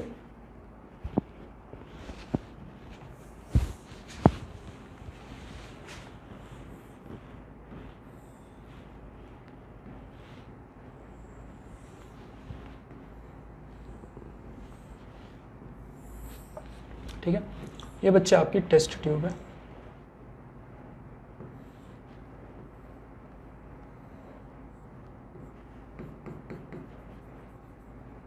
ठीक, ये टेस्ट ट्यूब है। तो जब ये सिंक करेगा, जब सिंक करना स्टार्ट करता है उस कंडीशन की हम आइए बात कर लेते हैं। तो सिंक करने जब ये स्टार्ट करेगा तो ऑब्वियस है कि इसका जो वेट था, इसका जो mg लग रहा होगा, mg वो हो चुका होगा ब्योनांसी फोर्स के बराबर। इस पर जो नेट ब्योनांसी फोर्स लग रहा होगा सिंक करने की कंडीशन में, वो mg ब्योनांसी फोर्स के बराबर लग रहा होगा। ब्योनांसी फोर्स होता कितना है, ब्योनांसी फोर्स होता है volume of water weight of water displaced. तो ये वाटर कितना वाटर डिस्प्लेस कर रहा है जब सिंक करना स्टार्ट करता है, उस टाइम की मैं बात कर रहा हूँ, ठीक है। सिंक करने की कंडीशन में मैंने मान लिया एयर पहले तो ज़्यादा रही होगी, जब फिर स्क्वीज करते हैं तो एयर कॉलम चढ़ा होगा और एयर केवल इतनी बची होगी, ठीक है। तो ये बाद वाली कंडीशन दिखा रहा हूँ मैं, जब ये सिंक करना स्टार्ट करता है। तो ये बच्चे अगर हम बात करें इसकी, तो ये क्या हो जाएगा, ये जो वेट ऑफ वाटर डिस्प्लेस्ड है ये वॉल्यूम प्लस ये वॉल्यूम, ठीक है। तो volume of air plus volume of tube, ये वॉल्यूम इन दोनों का मिल के वॉल्यूम बच्चे वाटर को डिस्प्लेस करेगा। ऑब्वियसली इसका भी तो काउंट करेंगे ना, ये थोड़ी है कि टेस्ट ट्यूब का वॉल्यूम ही नहीं लेंगे। कुछ बच्चे यही गलती किए होंगे कि टेस्ट ट्यूब का वॉल्यूम नहीं लिए होंगे, ठीक है। रो ऑफ वाटर इंटू जी, तो यहाँ से तो इस जी से ये जी कट गया। अब हम एयर के वॉल्यूम की बात करें, एयर के वॉल्यूम की बात करेंगे, नहीं पता, इसके वॉल्यूम की बात कर लेते हैं। टेस्ट ट्यूब का जो मास दिया है, टेस्ट ट्यूब का बच्चे इन्होंने thick density of test tube दी है इन्होंने 2.5 ग्राम पर सीसी, और उसका जो वेट दिया है, मास दिया है इन्होंने 5 ग्राम, ठीक है। तो इसका ऑब्वियस है कि अगर आप वॉल्यूम निकालेंगे, वॉल्यूम ऑफ ट्यूब, तो होगा मास m बाई वी होता है, तो v will be m by rho, तो m बाई रो 2.5 यानी 2 cc, ठीक है। यानी ट्यूब का जो वॉल्यूम आएगा that will B 2 cc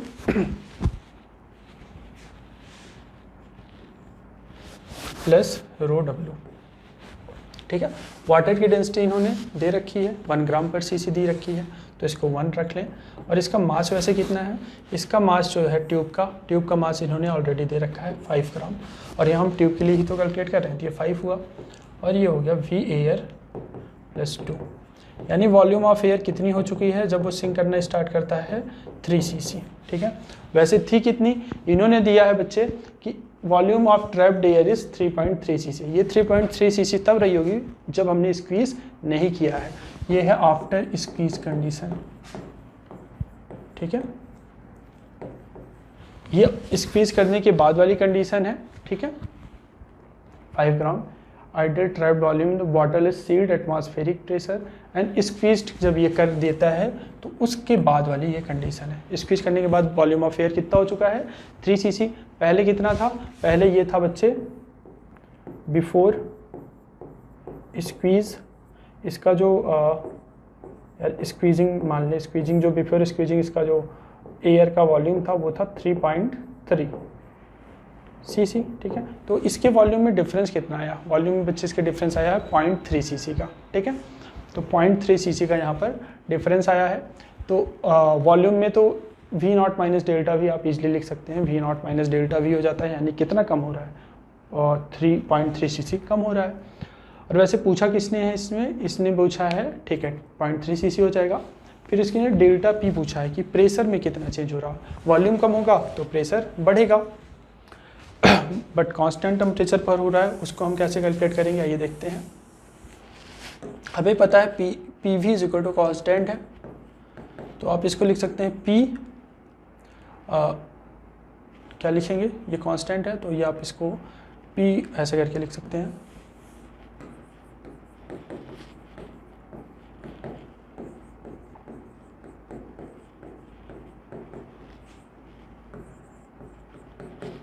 L N constant, differentiate कर दे तो ये D P by P plus D V by V is equal to 0 हो जाएगा, और यहाँ से ये D P upon P minus D V upon V, तो यहाँ से हमें डेल्टा पी निकालना है, डेल्टा वी तो आ चुका है, तो डी पी की अगर हम बात करें तो ये हो जाएगा minus P by V into delta into delta V, ठीक है। तो प्रेशर की बात करें तो प्रेशर है आपका कितना बच्चे, प्रेशर है डेल्टा वी जो चेंज आ रहा है दैट इज़ 0.3, तो यहाँ पर हम कैलकुलेट करके देख लेते हैं। डेल्टा पी जो होगा आपका आएगा, प्रेशर कितना है वैसे, प्रेशर जो है बच्चे दैट इज़ 10⁵ पास्कल है, तो 10⁵। वॉल्यूम कितना था, वॉल्यूम पहले कितना था, वॉल्यूम है आपका 3.3 cc, तो 3.3 cc रख दिया। डेल्टा वी हो कितना रहा है, डेल्टा वी हो रहा है बच्चे आपका चेंज इन वॉल्यूम आ रहा है आपका, अभी अभी हमने देखा कि डेल्टा वी जो आएगा यानी डी वी जो आएगा आपका, डेल्टा वी बोल लें या डी वी बोल लें, ये पहले 3.3 था इनिशियल, बाद में 3 हो गया, यानी 0.3 का चेंज आ रहा है, तो यहाँ पर डी वी की जगह 0.3 पुट कर लें, तो ये इससे 11 कट जाएगा और ये हो जाएगा 10⁵/11, ठीक है। और ये हो जाएगा अगर 10⁻³ के टर्म में बताना है हमें तो 100/11 इंटू 10⁻³ और ये हो जाएगा 9 या 99, फिर एक बचेगा 9.09 into 10⁻³ and this will be your correct answer. ठीक है, तो x की वैल्यू क्या आएगी, x की वैल्यू 0.3 आ गई और y की वैल्यू आ गई बच्चे 9.09। ठीक है, नोट कर ले, डेल्टा भी और डेल्टा पी इस तरीके से निकाल लेंगे इजीली। Note down.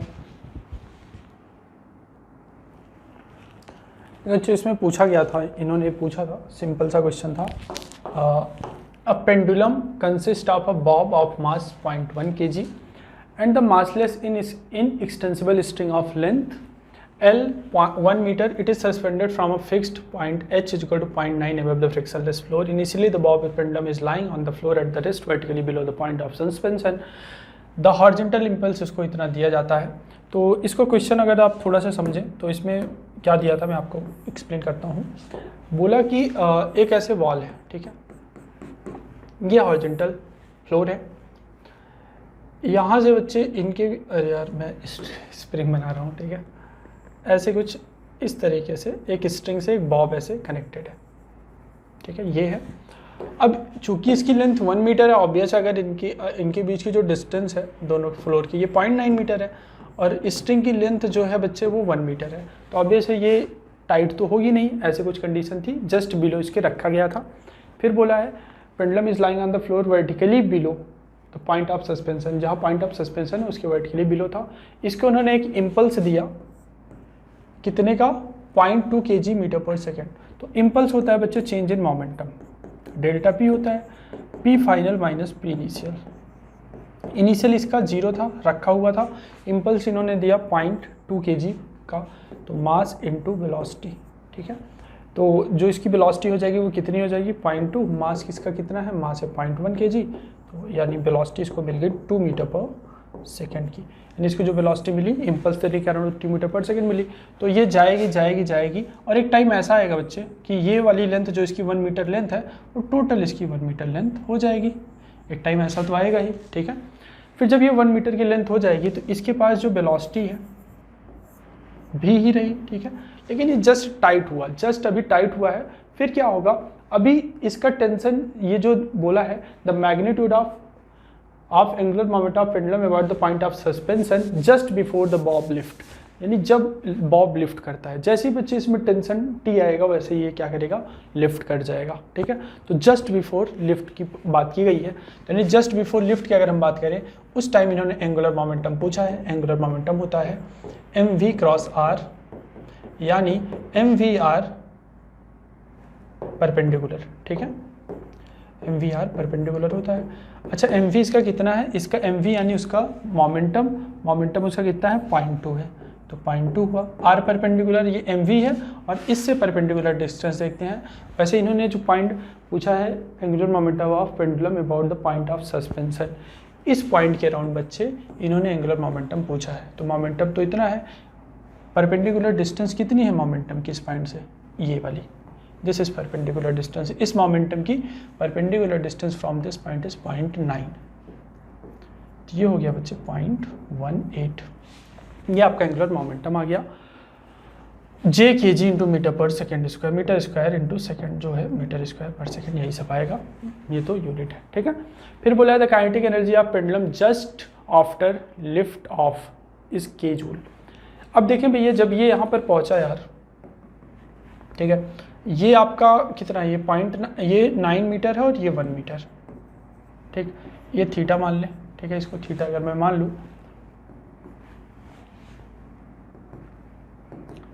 तो वेलोसिटी जैसे ही बच्चे, जैसे ही जस्ट बिफोर ये टाइट हुआ उसके पहले इसकी वेलोसिटी का कंपोनेंट देखूं तो अगर v है तो ये हो जाएगा v, थीटा है तो ये भी थीटा, तो ये हो जाएगा v cos थीटा और ये हो गया आपका v sin थीटा। ये कब की कंडीशन है, जब ये जस्ट टाइट नहीं हुआ है, ठीक है, जस्ट टाइट होने के पहले की कंडीशन, इसकी वेलोसिटी ऐसी थी, इसकी वेलोसिटी ऐसी थी, तो इसके दो कंपोनेंट आए, एक तो v cos थीटा और एक v sin थीटा। अब क्या होगा, जैसे ही बच्चे ये टाइट हुआ, जैसे ही टाइट हुआ, अब उससे ज़्यादा ये टाइट तो हो नहीं सकता, 1 मीटर के जस्ट पहले कुछ ऐसी कंडीशन रही, लेकिन जैसे ही 1 मीटर हुआ, अब ये 1 मीटर हो चुका है, तो इस डायरेक्शन में जब इसकी लेंथ ही 1 मीटर है तो और ज़्यादा टाइट तो होगा नहीं, तो इसके कारण ये तुरंत क्या हो जाएगा, इंस्टेंटेनियसली ये क्या हो जाएगा बच्चे, 0 हो जाएगा। क्यों? इस टेंशन के इम्पल्स के कारण इसकी वेलोसिटी पहले तो जस्ट बिफोर टाइट, जैसे ही 1 मीटर से थोड़ा सा पहले, जैसे ही 1 मीटर से थोड़ा सा पहले होगा तो ये बच्चे आपका v cos थीटा होगा, लेकिन जैसे ही 1 मीटर हुआ अब उससे ज़्यादा वो टाइट नहीं हो सकता, इसलिए v cos theta at the instantaneously 0 हो जाएगा, क्योंकि ये लेंथ और इंक्रीज नहीं हो सकती। तो बोला है कि जस्ट जैसे ये लिफ्ट ऑफ करता है तो ये 0 हो गया। अब इसके पास ये आपकी स्ट्रिंग है और ये वेलोसिटी ऐसी होती है, तो भैया सर्कुलर मोशन ऐसे परफॉर्म करने लगेगी ना, ठीक है। तो जस्ट इसी टाइम इसका क्या हो जाएगा, लिफ्ट हो जाएगा। क्यों? क्योंकि ये कंपोनेंट इसका 0 हो चुका है, ये टेंशन है, ये इसकी वेलोसिटी है, अगर ये ऐसे होगा परपेंडिकुलर होगा, ठीक है, तो ये क्या हो जाएगा, ये लिफ्ट ऑफ कर जाएगा। और उसी कंडीशन में उसकी काइनेटिक एनर्जी पूछी है, तो काइनेटिक एनर्जी क्या हो जाएगी, हाफ mv², m है 0.1, v² क्या हो जाएगा ये वाला, ठीक है, v साइन थीटा, v² मतलब 2 का स्क्वायर साइन स्क्वायर थीटा, 2 से 2 कटा और ये 0.2 इंटू साइन स्क्वायर थीटा हुआ। अच्छा साइन थीटा वैसे होगा क्या, कॉस थीटा की अगर हम बात करें, साइन थीटा, एक मिनट, साइन थीटा की अगर हम बात करें तो ये हो जाएगा बच्चे 0.9/1 यानी 9/10। परपेंडिकुलर ये है, हाइपोटेनस ये है, तो परपेंडिकुलर हाइपोटेनस होता है तो ये 0.2 इंटू 81/100 हो जाएगा, यानी 0.2 इंटू 0.81 1.62, ठीक है। तो अब इसको नोट कर लें, फिर आगे चलते हैं। नोट डाउन,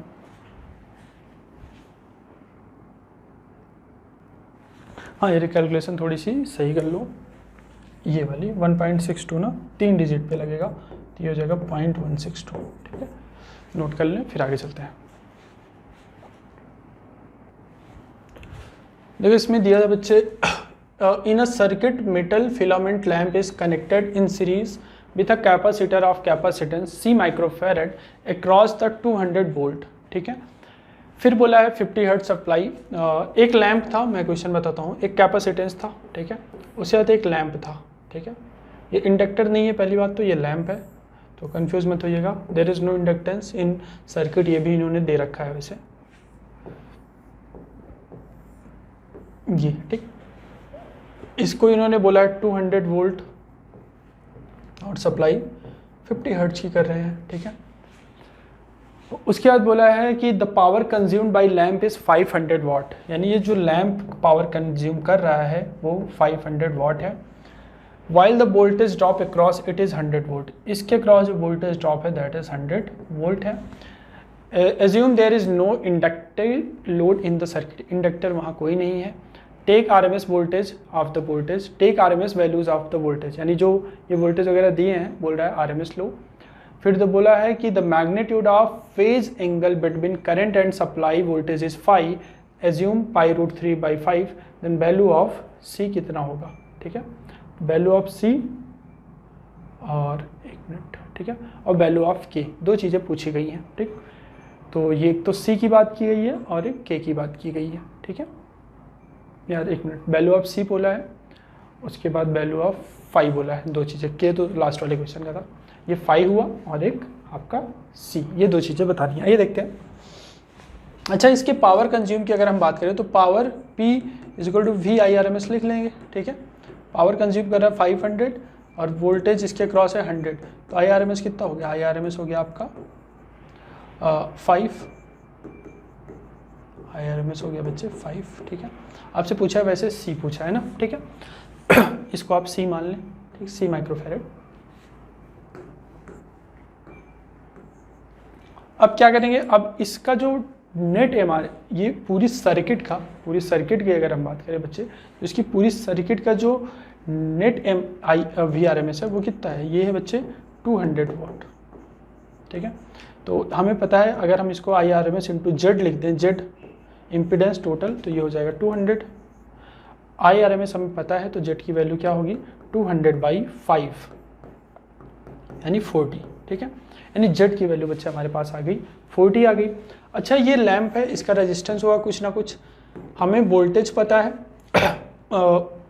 एक मिनट, हमें क्या पता है इसके बच्चे, हमें इसके क्रॉस करंट पता चल चुकी है, वोल्टेज पता है V, 100 है, IRMS पता है 5, तो रेजिस्टेंस कितना हो जाएगा, रेजिस्टेंस हो जाएगा आपका 20 ओम का। ठीक है, कैसे, देखिए हमने IRMS निकाला पहले इससे, तो जब IRMS पता है, IRMS कितना आ गया, IRMS 5 आ गया, वोल्टेज पता है, तो voltage is equal to IR, I 5 रखा, R आ गया, तो रेजिस्टेंस आ गया 20 ओम। और वैसे भी आप इसको और तरीके से भी देख सकते थे, कैसे, P is equal to V²/R भी कर लेते, VRMS स्क्वायर बाई R कर लेते, तो पावर है 500 और यहाँ ये 100² हो जाता। ठीक है, V²/R, तो R यहाँ से आ जाता कितना यार, वैसे ये 50 मेथड बताने की क्या ही ज़रूरत है। ठीक है, खैर आप कर सकते थे, ऐसे करते तो यहाँ से भी 20 आ जाता। ठीक है, तो चाहे यहाँ से कर लें चाहे डायरेक्ट कर लें, आना वही है। अभी R इज इक्वल टू 20 ओम हो गया, हमें Z पता है, Z पता है और R पता है, और Z हमें पता है कि यहाँ पर एक तो XC होगा और ये R है, तो Z होता है √XC² + R²। ठीक है, Z है 20, Z 20 थोड़ी, Z है 40, तो Z अगर भैया 40 है हमारा, तो 40² इज -20² इज इक्वल टू हो जाएगा XC²। ठीक है, तो अगर XC की हम बात करें, अगर हम XC की बात करें तो 20 बाहर ले लूँगा और अंदर बचेगा √3, तो ये हो गया बच्चे XC की वैल्यू, और XC होती है 1/ωc, तो ये हो गया 20√3। आपसे पूछा क्या है, आपसे C पूछा है ना, तो C will be how much, C will be 1/20√3। C इस साइड ले गया और ये अंदर लाया, तो ओमेगा क्या हो जाएगा, ओमेगा हो जाएगा 2πf, ओमेगा होगा 2πf, f है 50 हर्ट्ज, ये देखें ये आपकी f की वैल्यू है, तो ये होगा 100 पाई, तो यहाँ पर आप वैल्यू पुट कर सकते हैं, किसकी वैल्यू, ओमेगा की वैल्यू कितनी, 100 पाई। ठीक है, और इन्होंने बच्चे π√3 की वैल्यू भी दे रखी है, क्योंकि बच्चा कैसे ही कैलकुलेट करेगा, उसको मुश्किल होगी थोड़ी सी। वैसे कभी कभी दे भी देते हैं लेंदी पेपर बनाने के चक्कर में कि कैलकुलेटिव हो जाए और बच्चे का टाइम वेस्ट हो, तो ये π√3 हो जाएगा, 5 × 5 करेगा, ये 10 हो जाएगा, और ऊपर अगर ये जाएगा बच्चे तो 10 टू द पावर, ये कितना हो जाएगा, ये हो जाएगा 10,000, और आपको माइक्रोफैरेड में बताना है। ठीक है, तो ये 10 टू द पावर 5 और 10 से और एक डिवाइड कर दिया, तो ये हो जाएगा 5 × 10, 3 × 4 और एक 10 और, तो ये 10 टू द पावर -6 हो जाएगा, और ऊपर जाएगा तो 10 माइक्रोफैरेड हो जाएगा। ठीक है, तो बेसिकली ये आपका आ गया 10। ठीक है, value of C will be 10, तो ये C माइक्रोफैरेड दिया था, तो C की वैल्यू कितनी आ गई, 10 माइक्रोफैरेड, कैलकुलेट करने पर आपकी इतना आ जाएगा। फिर नेक्स्ट क्वेश्चन की बात करें, तो हमसे बात की गई बच्चे फाई की, तो अगर हम ध्यान से देखें, अगर आपको पता है बच्चे, अगर आपका IRMS आप इस डायरेक्शन में मान लें, ठीक है, हम इसे याद करें IPL, इन इंडक्टर पोटेंशियल लीड्स, अगर इंडक्टिव सर्किट होती तो उसमें पोटेंशियल लीड करता है, ये कैपेसिटिव सर्किट है तो इसमें करंट लीड करेगा। अगर ये करंट मैं मान लूँ इस डायरेक्शन में है, तो जो रेजिस्टेंस में वोल्टेज आता है वो भी इसी डायरेक्शन में होता है। ठीक है, तो वोल्टेज अक्रॉस रेजिस्टेंस तो इसी डायरेक्शन में होगा, और वोल्टेज अक्रॉस कैपेसिटर, इन कैपेसिटेंस करंट लीड, तो करंट लीड करती है कितने से, 90 से, तो दिस इज वोल्टेज अक्रॉस किसके, ये वोल्टेज अक्रॉस बच्चे आपके कैपेसिटर है, और जो वी नेट आएगा आपका ये हो जाएगा वी नेट। ठीक है, ये वी नेट है, और ये तो आपको पता है voltage across capacitor, voltage across resistance इस डायरेक्शन में, वोल्टेज अक्रॉस कैपेसिटर इस डायरेक्शन में। आपसे पूछा क्या है, आपसे पूछा है यहीं से पढ़ लें या यहाँ से पढ़ लें, हाँ यहाँ से पढ़ें। बोला है कि द वोल्टेज इज फाई, ठीक है, बोला है between current and supply voltage, जो करंट है the magnitude of phase angle between current and supply voltage is phi. Supply voltage और जो करंट है उसके बीच का जो एंगल है, सप्लाई वोल्टेज आपका ये वी नेट ये हो गया और करंट ये है, यही एंगल हमें बच्चे बताना है फाई। ठीक है, अब इसके लिए क्या करेंगे, हमें ये पता है ये 90 डिग्री होगा, तो इसको थोड़ा सा मैं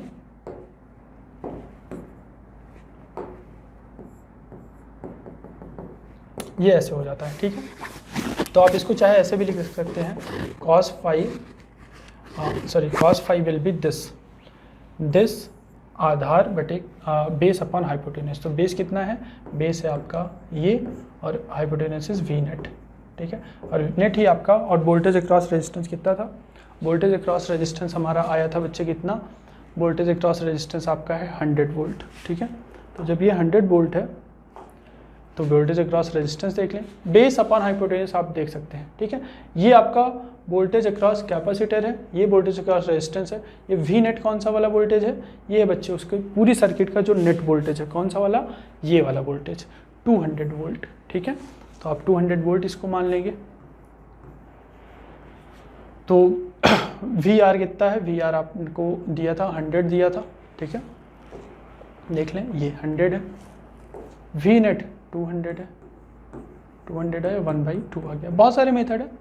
फाइव इक्वल टू हो गया बच्चे π/3 60 डिग्री। वैसे ये निकालने के बहुत सारे मेथड है, ईजीएस्ट है इसलिए बताया, नोट कर लें, ठीक। तो ये π/3 हो गया। वैसे इसने पूछा था डिग्री में, तो इसकी वैल्यू हो जाएगी 60 डिग्री, ठीक है। π/3 60 होता है।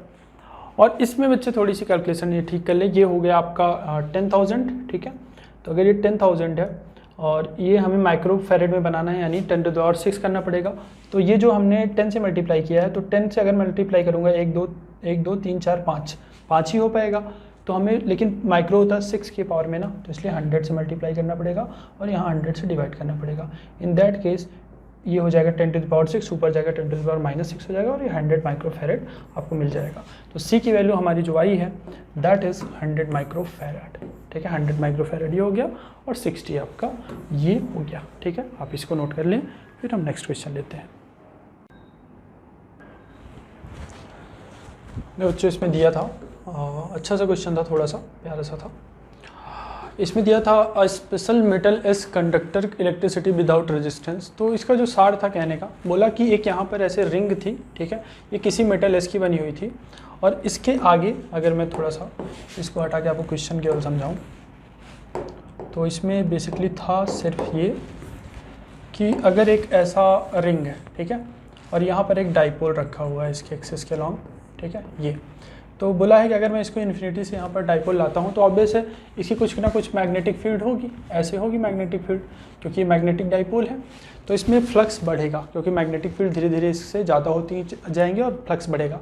लेकिन ये ऐसा मेटल है कि अपनी फ्लक्स को ये कांस्टेंट रखना चाहता है, यानी पहले 0 था तो फाइनल भी इसका क्या होना चाहिए, फ्लक्स 0 होना चाहिए, ठीक है। तो ये क्या करता है कि ये अपना एक अलग से, एक्चुअली फिर से सुने, ये आया मैग्नेटिक फील्ड आया, इसमें मैग्नेटिक फ्लक्स बढ़ रहा है, तो ये अपने में ऐसा चाहता है कि इसका फ्लक्स, इससे नेट फ्लक्स 0 भी पास हो। तो ये क्या करेगा, खुद से एक मैग्नेटिक फ्लक्स प्रोड्यूस करेगा। और वो मैग्नेटिक फ्लक्स कैसे प्रोड्यूस कर सकता है, करंट फ्लो करा के। तो इसमें एक करंट ऐसे फ्लो कर जाए, सपोज ऐसे फ्लो कर जाए, इसका मैग्नेटिक फील्ड, इसका खुद का मैग्नेटिक फील्ड ऐसे हो जाएगा और इसमें से एक फ्लक्स भी पास होने लगेगा, ठीक है। तो ये चाहता है कि इसमें नेट फ्लक्स क्या हो, 0 हो हमेशा, ठीक है, नेट फ्लक्स हमेशा 0 हो। तो जब ये r डिस्टेंस पर सपोज करें ये पहुंचा हो मैग्नेटिक फ्लक्स, तो उस टाइम पर इसके कारण इसमें फ्लक्स कितना आएगा, आपको पता है μ0/2π। इसका जो वैसे आपको याद होगा, वैसे इसने दिया भी था, किसी कारण जो आपका मैग्नेटिक डाइपोल होता है, मैग्नेटिक डाइपोल के कारण जो मैग्नेटिक फील्ड आती है r डिस्टेंस पर, वो होती है μ0/2π m/r³। नहीं भी दिया होता तो ये तो आपको याद ही रहता है, ठीक है। ये तो मैग्नेटिक फील्ड हो गई। इसका एरिया कितना दिया है, इसका एरिया दिया है a, मतलब रेडियस से दिया है, तो इससे टोटल फ्लक्स कितना पास होगा, πa²। और इससे ये थोड़ी सी बहुत ही छोटी सी है इसके कंपैरिजन में, ठीक है, r के कंपैरिजन में r बहुत बड़ा है एज़ कम्पेयर टू a। तो आप इसकी जो मैग्नेटिक फील्ड वेरी करेगी उसको आप कंसीडर नहीं करेंगे, क्योंकि ये बहुत ही छोटा सा है, a रेडियस का है, तो πa²। ये फ्लक्स हो गया इसके कारण, और ये चाहता है इसका नेट फ्लक्स 0 हो। तो ये अपने खुद में एक करंट प्रोड्यूस करेगा, ये करंट ऐसे प्रोड्यूस कर लिया, ठीक है। जब ये करंट प्रोड्यूस किया तो इसके कारण एक मैग्नेटिक फील्ड आएगी और खुद का एक फ्लक्स जनरेट करेगा। तो खुद में करंट के कारण जो आपका फ्लक्स आएगा, खुद में अगर कोई करंट है तो सेल्फ किया तो self inductance into I, φ=Li, ये इसका खुद का फ्लक्स होगा। तो ये φ=Li हुआ =0, क्योंकि नेट फ्लक्स हमेशा उसमें 0 होना चाहिए। उसकी प्रॉपर्टी उसने दे रखी है कि अगर इसमें फ्लक्स बढ़ता है, ये खुद के कारण एक फ्लक्स प्रोड्यूस करता है और नेट को 0 कर देता है। पाई से पाई कटा, तो यहाँ से एक चीज़ हमें साफ साफ दिख रही है। आपसे पूछा क्या है, when the dipole M is placed at a distance r from the center of loop, the current induced in the loop will be proportional to। ये जो करंट आया है ना, ये इसी के कारण आया कि यही इंड्यूस्ड करंट भी है आपका। ये इंड्यूस्ड ही तो हुआ है, क्यों इंड्यूस्ड हुआ है, नेट फ्लक्स 0 करने के लिए, ठीक है। तो फिर से सुन ले, इसने आके मैग्नेटिक फ्लक्स बढ़ाया, इसने खुद का एक मैग्नेटिक फ्लक्स प्रोड्यूस किया बाई जनरेटिंग द करंट। और अगर करंट आई जनरेट कर रहा है, इंड्यूस्ड करंट उसमें आई तो उसके यहाँ जो उसने खुद का सेल्फ फ्लक्स प्रोड्यूस किया है that will be phi is equal to L I. तो यहाँ से I will be directly proportional to M by R cube. ठीक है, this option will be correct. Next देख लेते हैं। नेक्स्ट ऑप्शन है बच्चे, work done in bringing the dipole. Work done in bringing the dipole from, यार थोड़ा सा पढ़ें, वर्क डन ऐसे पढ़ लें यहाँ, work done in bringing a dipole from infinity to distance R from the centre of loop by the given process is proportional to. तो work done पूछा है, तो वर्क डन वैसे होता क्या है, वर्क डन होता है हमारा डेल्टा यू, यानी you final minus you initial. Initially तो इन्फिनिटी पे रहा तो इनिशियल तो जीरो होगा, यानी यू फाइनल। यानी फाइनल कंडीशन में ये आपका लूप है, इसके सेंटर से आर डिस्टेंस पर एक डाइपोल रखा है, मैग्नेटिक डाइपोल है, तो एम बोल दें। यहाँ पर शायद मैंने पी दिखा दिया है तो वो मेरी थोड़ी सी गलती है, क्योंकि एम होगा। ठीक है, मैग्नेटिक डाइपोल है, पी तो आपका इलेक्ट्रिक डाइपोल हो जाता है। ये हो गया, ठीक है, ये एम है। तो ये मैग्नेटिक डाइपोल और इसके बीच की जो एनर्जी होगी, फाइनल पोटेंशियल एनर्जी, इनकी म्यूचुअल ही आएगी, इंडिविजुअल तो होती नहीं। तो इनके और इनके कारण जो इनके बीच की जो सेल्फ एनर्जी तो है नहीं उनकी, केवल म्यूचुअल एनर्जी आएगी। तो म्यूचुअल एनर्जी क्या होता है, हमें पता है यू की वैल्यू होती है minus of M dot B. ठीक है, minus of M dot B. इसमें करंट आई फ्लो कर रही है ऐसे, ठीक है, इंड्यूस्ड करंट ऐसे ही तो आई थी।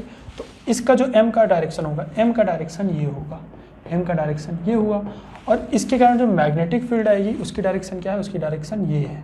ठीक है, तो इसका जो इनकी जो म्यूचुअल पोटेंशियल एनर्जी आएगी फाइनली वो हो जाएगी माइनस एम डॉट बी। अब यहाँ से साफ साफ दिख रहा है कि आपको जो म्यूचुअल एनर्जी आ रही है, पोटेंशियल एनर्जी, उसमें एम और बी का रोल होगा ही। तो एम किसका है, एम है बच्चे इसका खुद का, और बी किसका है, बी है मैग्नेटिक फील्ड ऑफ दिस। ठीक है, तो इसका माइनस एम बी, जो कि दोनों के बीच का एंगल कितना है 180 है, तो माइनस कॉस पाई। अब एम क्या हो जाएगा, ये हो जाएगा I into pi A square. B क्या है, मैग्नेटिक फील्ड है आपका mu naught upon 2 pi M by R cube. तो बेसिकली ये जो आपका डब्ल्यू आ रहा है that is directly proportional to I और M by R square. I क्या देखा था, आई अभी हमने देखा था, it is M by R cube के प्रोपोर्शनल है। तो एम बाई आर क्यूब ये आई के लिए लिखा और ऑलरेडी इसमें एम बाई आर क्यूब है। तो बेसिकली जो नेट वर्क डन होगा that will be directly proportional to M square upon R की पावर 6।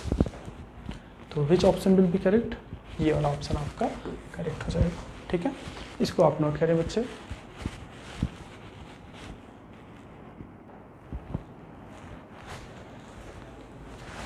देखें नेक्स्ट क्वेश्चन तो बच्चे ये आपका थर्मोडायनेमिक्स से दिया गया था। क्वेश्चन में बेसिकली आप पढ़ें अगर तो पाएंगे कि इसमें ये जो वॉल है ये एडियाबैटिक है, मतलब इंसुलेटेड वॉल है। ठीक है, और सी वी इक्वल टू 2R इन्होंने दिया है। अगर सी वी इक्वल टू 2R इन्होंने दे रखा है तो हम बहुत ही आसानी से एक चीज़ बोल सकते हैं कि सी वी होता है एफ आर बाई 2। ठीक है, एफ आर बाई 2 होता है, यानी एफ बाई 2 हो गया आपका 2, यानी एफ की वैल्यू आ गई हमारी 4, यानी degree of freedom will be 4। तो गामा की वैल्यू क्या हो जाएगी 1 + 2/f, यानी 1 + 2/4 यानी 3/2, ये चीज़ आ गई। अब बोला है कि हम क्या करते हैं कि यहाँ से दो गैसेस थी अलग अलग कंटेनर में, इंसुलेटेड वॉल है, तो यहाँ पर इन्होंने इसको हीट किया तो टेम्परेचर बढ़ेगा तो ये जो गैस के मॉलिक्यूल होंगे वो हिट करने लगेंगे, तो इस वॉल पे हिट करेंगे और ये वाली वॉल फ्री टू स्लाइड है, तो इस पर प्रेशर लगाते हैं और ये क्या करती है, ये वॉल स्लाइड कर जाती हैं और इसका वॉल्यूम हो जाता है V0/2।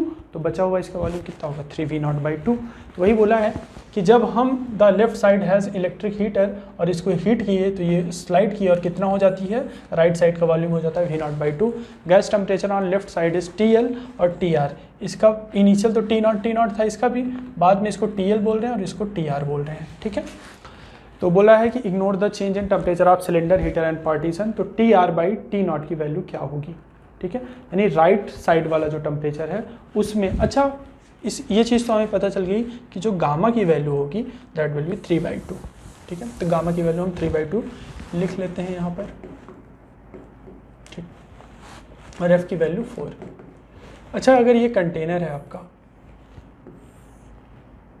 आफ्टर पहले ऐसी कंडीशन थी, आफ्टर में मैंने मान लिया इसका वॉल्यूम हो चुका है V0/2 और इसका वॉल्यूम हो गया 3V0/2 हो जाएगा, ठीक है। टेम्परेचर इसका TL मान ले, इसका TR मान ले। नंबर ऑफ मोल जो है, नंबर ऑफ मोल सबका 1 दे रखा है ऑलरेडी। तो फ्रिक्शन इन्होंने नंबर ऑफ मोल N=1 इसको भी दिया था, N=1 इसको दिया था। उसके बाद बोला है कि insulated movable piston on side of partition 1 mole of an ideal gas, मतलब ईच साइड 1 मोल है, तो N की वैल्यू हमेशा आप 1 लेंगे। तो ये वाला जो पार्ट देखो, अगर मैं राइट वाला पार्ट देखूँ तो राइट वाला पार्ट, पहली बात तो बच्चे ये इंसुलेटेड वॉल है। तो इंसुलेटेड वॉल है तो इसमें ना तो कोई हीट दी जा सकती है, ना तो उससे हीट बाहर आ सकती है। तो this part is basically acting as a adiabatic, adiabatic बोला है। और राइट साइड का टेम्परेचर पूछा है, तो अगर ये पार्ट एडियाबैटिक है तो टीवी की पावर गामा-1 मेरे दिमाग में आता है तुरंत ही, क्योंकि दिस प्रोसेस इज एडियाबैटिक। इसका वॉल्यूम हमें पता है, इसका वॉल्यूम हो रहा है बच्चे V0 से V0/2।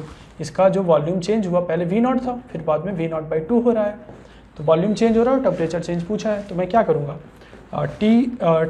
टी वी की पावर गामा-1, तो पहले टेम्परेचर T0 था, वॉल्यूम V0 था, ये गामा-1 किया।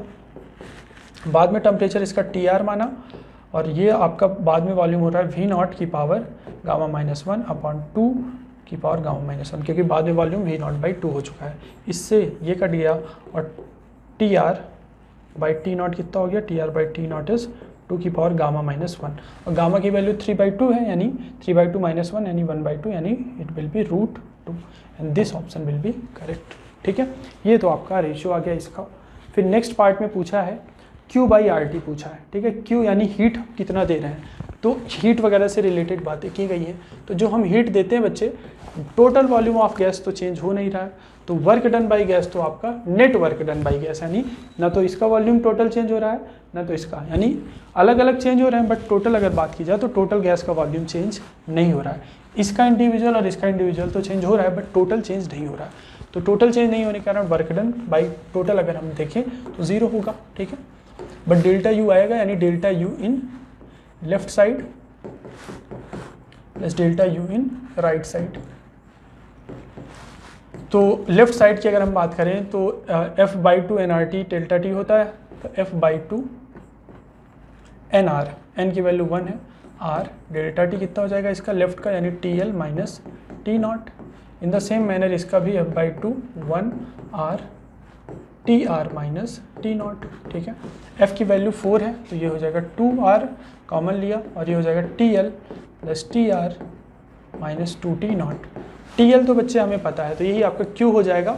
और यहीं से अगर ये Q/RT0 पूछ रहा है, तो यहीं से अगर हमें पता है, अगर इसको मैं T0 के फॉर्म में कन्वर्ट कर लूँ तो Q/RT0 मैं निकाल सकता हूँ। तो TL की वैल्यू क्या है, TL की वैल्यू हमें नहीं पता, बट TR की वैल्यू हमें पता है। TR की वैल्यू क्या हो जाएगी, TR की value will be how much, TR की वैल्यू हो जाएगी T0 √2, ये हो जाएगा, ठीक है। तो ये अगर T0 √2 हो जाए, और लेफ्ट साइड की अगर हम बात करें, लेफ्ट साइड का हमें नहीं पता, तो लेफ्ट साइड के लिए इजीली क्या करेंगे बच्चे, नंबर ऑफ मोल फिक्स है, तो पहले इसका प्रेशर P0 था, वॉल्यूम V0 था, टेम्परेचर इसका T0 था। बाद में प्रेशर इसका मान लें P' हुआ होगा, वॉल्यूम हो चुका है 3V0/2, और बाद का टेम्परेचर आप इसका मान लें लेफ्ट TL मान लें, ठीक है। अब यहाँ हर चीज़ हमें पता है, V0, बट प्रेशर बाद में कितना था, इनिशियल कितना था, इसका रेशियो हमें नहीं पता। तो अगर आप इसका प्रेशर इनिशियल P0 मानते हैं और ये P0 मानते हैं, तो बाद में बच्चे एक ही चीज़ सेम रहेगी, इसका भी प्रेशर P', इसका भी प्रेशर P' रहेगा, क्योंकि this wall is free to slide है। अगर फ्री टू स्लाइड है, यानी मतलब जितना इस साइड से फोर्स लगेगा उतना ही उस साइड से फोर्स लगेगा, तभी इक्विलिब्रियम में रह पाएगी। बाद में ये जब V0/2 हो जाता है, यानी ध्यान से देखिए, इसका पार्टीशन था, बाद में ये V0/2 हो जाता है और ये 3V0/2। क्यों होता है ऐसा, क्योंकि बच्चे इस साइड का प्रेशर बढ़ता है और ये इसको स्लाइड करता है, और जब ये यहाँ पर V0/2 में आके रुक रहा है, इस साइड का V0/2 हो जा रहा है और उस साइड का भी V0/2 हो जा रहा है। इसका सिंपल सा ये मतलब है कि जितना फोर्स इस साइड से लगेगा उतना ही इस साइड से लगेगा और ये इक्विलिब्रियम में रहना चाहेगा, यानी बाद में भी इसका प्रेशर भी P' और इसका भी प्रेशर P'। तो इसके लिए हम इजीली लिख सकते हैं P' V0 की पावर गामा/2 की पावर गामा, और इनिशियल प्रेशर है P0 और वॉल्यूम था V0, तो ये हुआ, इससे ये कटा, और P' हो गया आपका P0 × 2 की पावर गामा। यानी P dash upon P not का रेशियो पता चल गया। तो यहाँ से आप लिख सकते हैं T L by T not P dash by P not, P dash by P not will be 2 की पावर गामा, और ये 3 है ही, ठीक है। तो ये basically T L by T not हो गया 3√2, ठीक है, 3√2 हो गया। तो ये 2r T L will be 3√2 T not, और ये आपका टी आर कितना है, टी आर है बच्चे T not √2 minus 2 T not, ये हो गया आपका 2r। अच्छा ये हो जाएगा 4 T not √2 minus 2 T not. Option कोई मैच कर रहा है क्या? क्यू ये है और Q by R T not अगर मैं कॉमन ले लूँ, देखो आर यहाँ था, टी नॉट मैंने कॉमन लिया और अंदर इसको अगर ले जाऊँ तो ये बच्चे क्या हो जाएगा, ये हो जाएगा 8√2 माइनस 4, या फिर आप इसको लिख सकते हैं 4 माइनस 1, ठीक है। कौन सा ऑप्शन मैच कर रहा है? B option is matching and this will be correct answer, ठीक है। इसको आप नोट करें। देखो बच्चों इसमें दिया है in order to measure the internal resistance R1 of cell of EMFE the meter bridge of fire resistance R0 is equal to 50 ohm, resistance R0 by 2 in other cell E by 2, internal resistance R and galvanometer G used in circuit shown in figure. If the null point is found at L is equal to 72 centimetre, तो value of R1 कितना होगा? Null point मतलब इसमें null point का मतलब बच्चे कि इस वाले पार्ट में करंट आपका क्या हो जाएगा, 0 हो जाएगा। इस वाले में करंट क्या हो जाएगा, 0 हो जाएगा। इस वाले में कोई गैल्वेनोमीटर में नल पॉइंट कब आएगा, जब यानी इस सर्किट से कोई भी करंट आपका पास नहीं हो रहा है। इस टोटल ये जो मीटर ब्रिज है, मीटर ब्रिज यानी 1 मीटर का ब्रिज होगा, तो इसका रेजिस्टेंस पर यूनिट लेंथ अगर हम देखें, रेजिस्टेंस पर यूनिट लेंथ अगर इसका दिखा लें, टोटल इसका 50 ओम है, यहाँ से लेकर यहाँ तक का 50 ओम है। और नल पॉइंट कहाँ मिल रहा है, जब ये 72 मीटर है। अगर मैं यहाँ से बनाकर दिखाऊँ ऐसा कुछ, जो भी सर्किट है, यही क्या है यार, यही देख लो आप। देखो ये आपका बच्चे 72 मीटर है, ठीक है। जब ये 72 सेंटीमीटर है और टोटल ये 100 सेंटीमीटर है, तो इस केवल इतने का रेजिस्टेंस की अगर हम बात करें, केवल इतने का रेजिस्टेंस को अगर R1 मानूँ, तो रेजिस्टेंस पर यूनिट लेंथ कितना हो जाएगा, टोटल 50 ओम है 100 सेंटीमीटर का, तो ये रेजिस्टेंस पर यूनिट लेंथ हो गया। इसकी लेंथ कितनी है, 72 मीटर, तो ये हुआ, और ये हो गया 36 ओम। ये बच्चे इसका रेजिस्टेंस कितना, 36 ओम, और ये जो बचा हुआ पार्ट है उसके रेजिस्टेंस की बात करें तो ये कितना हो जाएगा, टोटल 50 था, 36 यही हो गया, तो ये क्या बचेगा, ये 40 ओम बच जाएगा, ठीक है। तो अगर इसका मैं सिंप्लीफाई सर्किट बनाऊं तो ये कुछ इस तरीके से दिखेगा।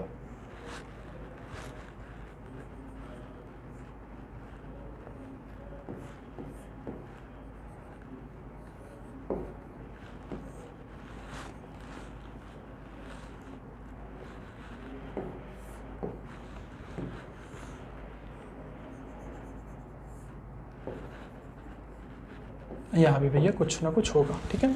तो ये आपका E है, ये R1 है, ये क्या हो गया, ये R0/2 हो गया, यानी ये वाला R0/2 यानी ये वाला 25 ओम हो गया। इसका क्या रेजिस्टेंस है, इसका रेजिस्टेंस की अगर हम बात करें, इसका जो रेजिस्टेंस है वो हो जाएगा बच्चे आपका 14 ओम, और ये आपका 36 ओम है। तो ये सब चीज़ें आपकी है, ये E0/2 है, और ये R है, और ये गैल्वेनोमीटर है। तो सपोज करें अगर मैं यहाँ से स्टार्ट करूँ, इसको 0 वोल्ट मान लूँ, इसको 0 वोल्ट मान लूँ, तो इसमें कोई करंट, इस वाले में तो कोई करंट फ्लो कर नहीं रही है, इसमें करंट 0 है। तो अगर मैं यहाँ से यहाँ हूँ तो इसका पोटेंशियल हो जाएगा E0/2, ठीक है, क्योंकि एक बैटरी पड़ी और बैटरी से पॉजिटिव डायरेक्शन में अगर पॉजिटिव करंट पड़ रहा है तो E0/2 हो जाएगा। फिर अगर मैं ये E0/2 हो गया, ठीक है। अब यहाँ के E0/2 है और यहाँ का 0 है, तो अगर इसमें करंट अगर मैं देखूँ इस सर्किट में, इस वाली बाहर वाली में तो है ही, इसमें नहीं है बट बाहर वाली में तो है ही, तो करंट विल बी E0 यहाँ का, 0 यहाँ का, तो E0 minus 0 by total resistance. यहाँ का 14 है, यहाँ का 25, तो टोटल रेजिस्टेंस कितना हो जाएगा, सीरीज में है तो 25 + 14 यानी E0/39 हो गया, ठीक है।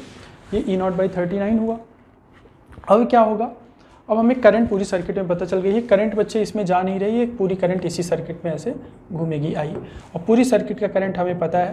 पूरी इस आउटर सर्किट में केवल कितना पोटेंशियल, आउटर सर्किट का जो नेट पोटेंशियल है अगर इसको आप थोड़ी देर ऐसे बंद करें तो ये आउटर सर्किट का पोटेंशियल कितना है, केवल ई है, तो आप इसको ई, और आउटर सर्किट का टोटल रेजिस्टेंस कितना है 36 + 14, यानी ये टोटल तो 50 हो जाएगा, और ये 25 अलग से है, तो 25 75 + R1, 75 + R1, और करंट वैसे है कितनी, ये बच्चे E/39,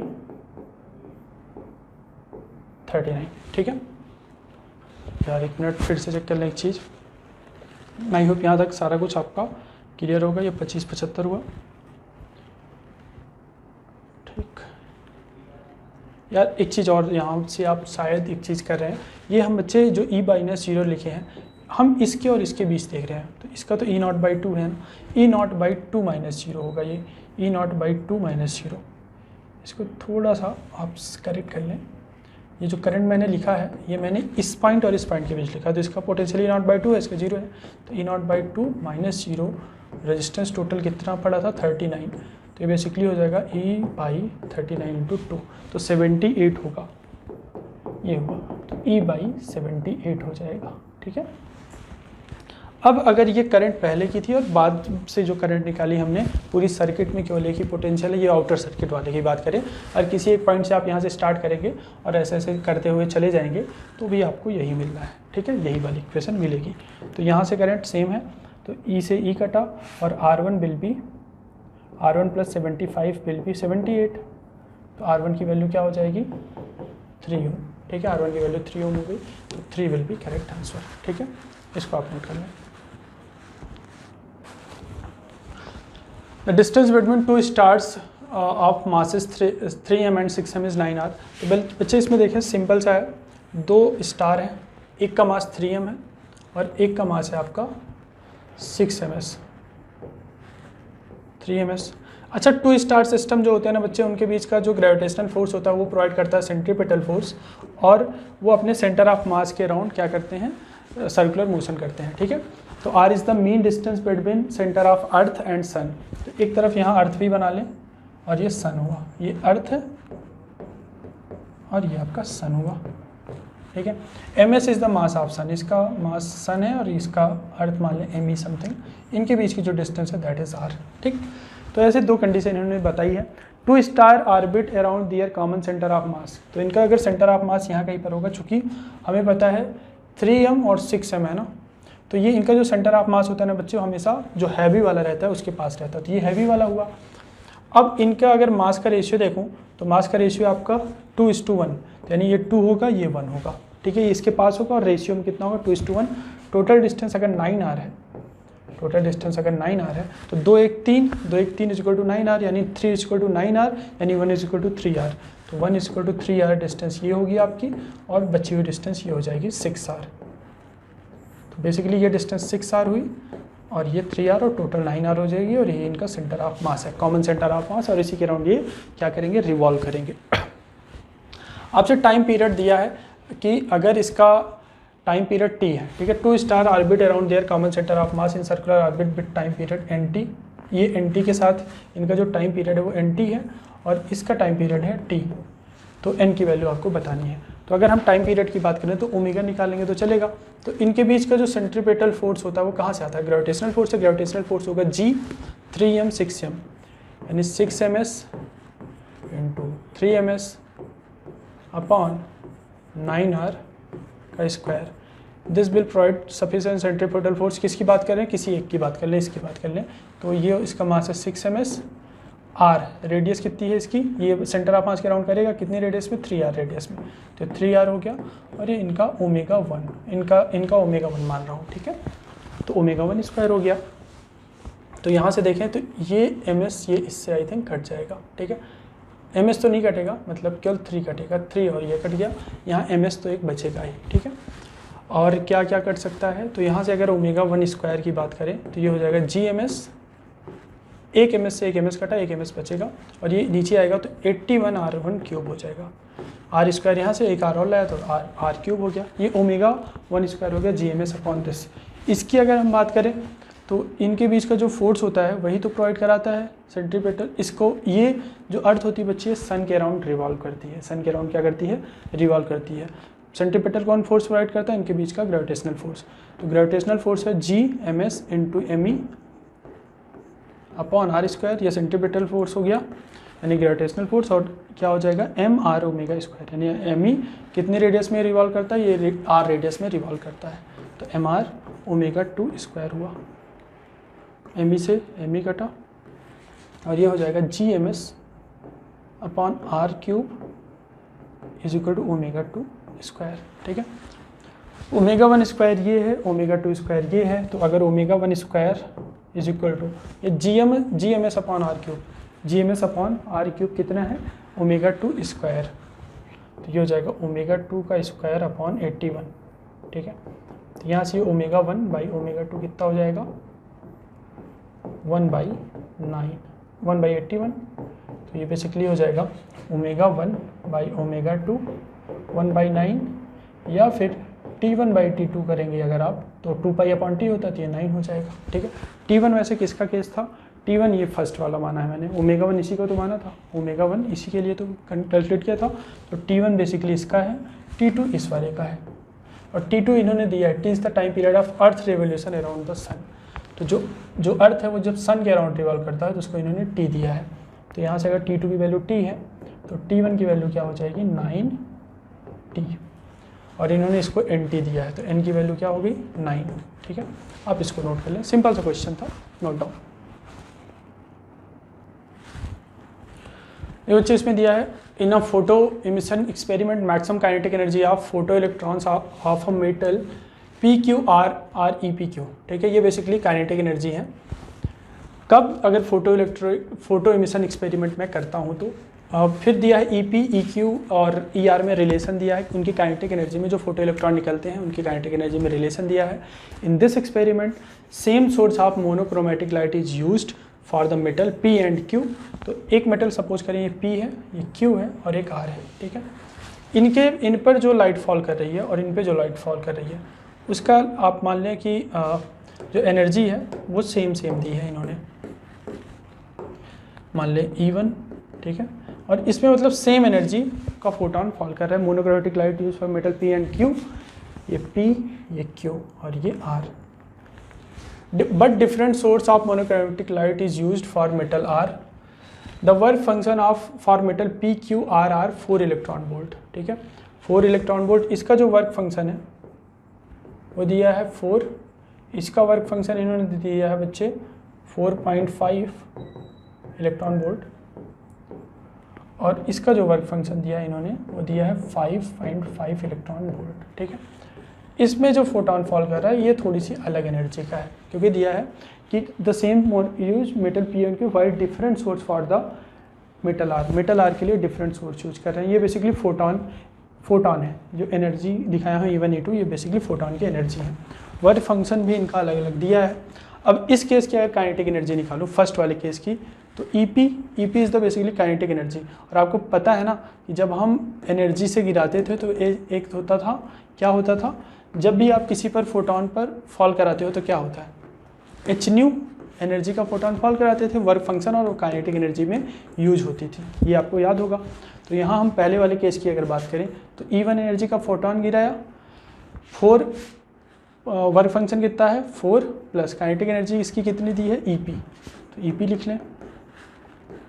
तो यहाँ से EP इज इक्वल टू आ गया E1 minus 4। In the same manner अगर Q वाले की बात करूँ तो सेम एनर्जी का गिराया जा रहा है, बट इसका 4.5 है प्लस EQ है, तो EQ की वैल्यू क्या आ गई, EQ की वैल्यू आ गई E1 माइनस 4.5। ठीक है, EQ की वैल्यू आ गई E1 माइनस 4.5। अब ER की अगर हम बात करें, ER, तो ER क्या हो जाएगा, R वाले केस की बात करें तो इन द सेम मैनर जैसे ये लिखा है तो एनर्जी माइनस वो कर रहे हैं, तो इसकी लेकिन एनर्जी जो फॉल हो रही है दैट इज़ E2 माइनस इसका वर्क फंक्शन दैट इज़ 5.5। ठीक है, तो kinetic energy is basically total energy minus work function. ठीक है, काइनेटिक एनर्जी टोटल एनर्जी जितनी फॉल हो रही है माइनस वर्क फंक्शन करते हैं। अब ये चीज़ तो हमारे पास आ चुकी है, एक तो ये आ चुकी है और ये दोनों आ चुके हैं। तो अगर हम इन दोनों से इस रिलेशन को यूज करें EP और EQ के लिए, तो EP की वैल्यू कितनी है, EP की वैल्यू है बच्चे E1 माइनस 4 ठीक है। ये वैल्यू है आपके EP की, हम ये वाली रिलेशन यूज करें, EP is equal to 2EQ, तो EP को लिखा इतना is equal to 2 into EQ, EQ कितना है E1 माइनस 4.5, तो ये 2E1 माइनस 9 हो गया, E1 उस साइड ले गए तो E1 हुआ, और ये हो गया -4 + 9 यानी 5 इलेक्ट्रॉन वोल्ट, ठीक है। E1 की वैल्यू आपकी हो गई 5 इलेक्ट्रॉन वोल्ट। अब हमारे पास E1 तो आ चुका है, ठीक है। अब आपसे पूछ क्या रहा है, आपसे पूछ रहा है E2 की वैल्यू, ठीक है, E2 की वैल्यू पूछ रहा है। आपके पास ER है क्या, तो ER आप बोलोगे सर ER का हम रिलेशन निकाल सकते हैं, ठीक है। तो आइए आप EP और ER का रिलेशन ले लें। तो EP क्या है, EP की वैल्यू क्या आ गई, EP की वैल्यू आ चुकी है हमारे पास E1 - 4, E1 - 4, तो E1 कितना है, E1 आ गया 5 - 4 यानी 1 इलेक्ट्रॉन वोल्ट, ठीक है। यानी हमारे पास 2ER की बात करें तो 2ER is equal to EP है, और EP की वैल्यू आ चुकी है हमारे पास 1 इलेक्ट्रॉन वोल्ट यानी 1, तो ER की वैल्यू हो जाएगी 1/2 यानी 0.5 इलेक्ट्रॉन वोल्ट। ER की वैल्यू 0.5 इलेक्ट्रॉन वोल्ट हुई। तो इस इक्वेशन से अगर हम देखें तो E2 की वैल्यू क्या हो जाएगी, E2 की वैल्यू हो जाएगी ER + 5.5, और ER की वैल्यू है कितनी 0.5 है, यानी 0.5 प्लस, तो यहाँ से 0.5 + 5.5 6 इलेक्ट्रॉन वोल्ट हो जाएगा। यानी एनर्जी इंसिडेंट जो इस पर हो रही है that is how much, that is 6 electron volt. तो थोड़ा बच्चे कैलकुलेटिव था, बट अगर कॉन्सेप्ट क्लियर है तो बस कैलकुलेशन ही था, ठीक है, नोट कर लें।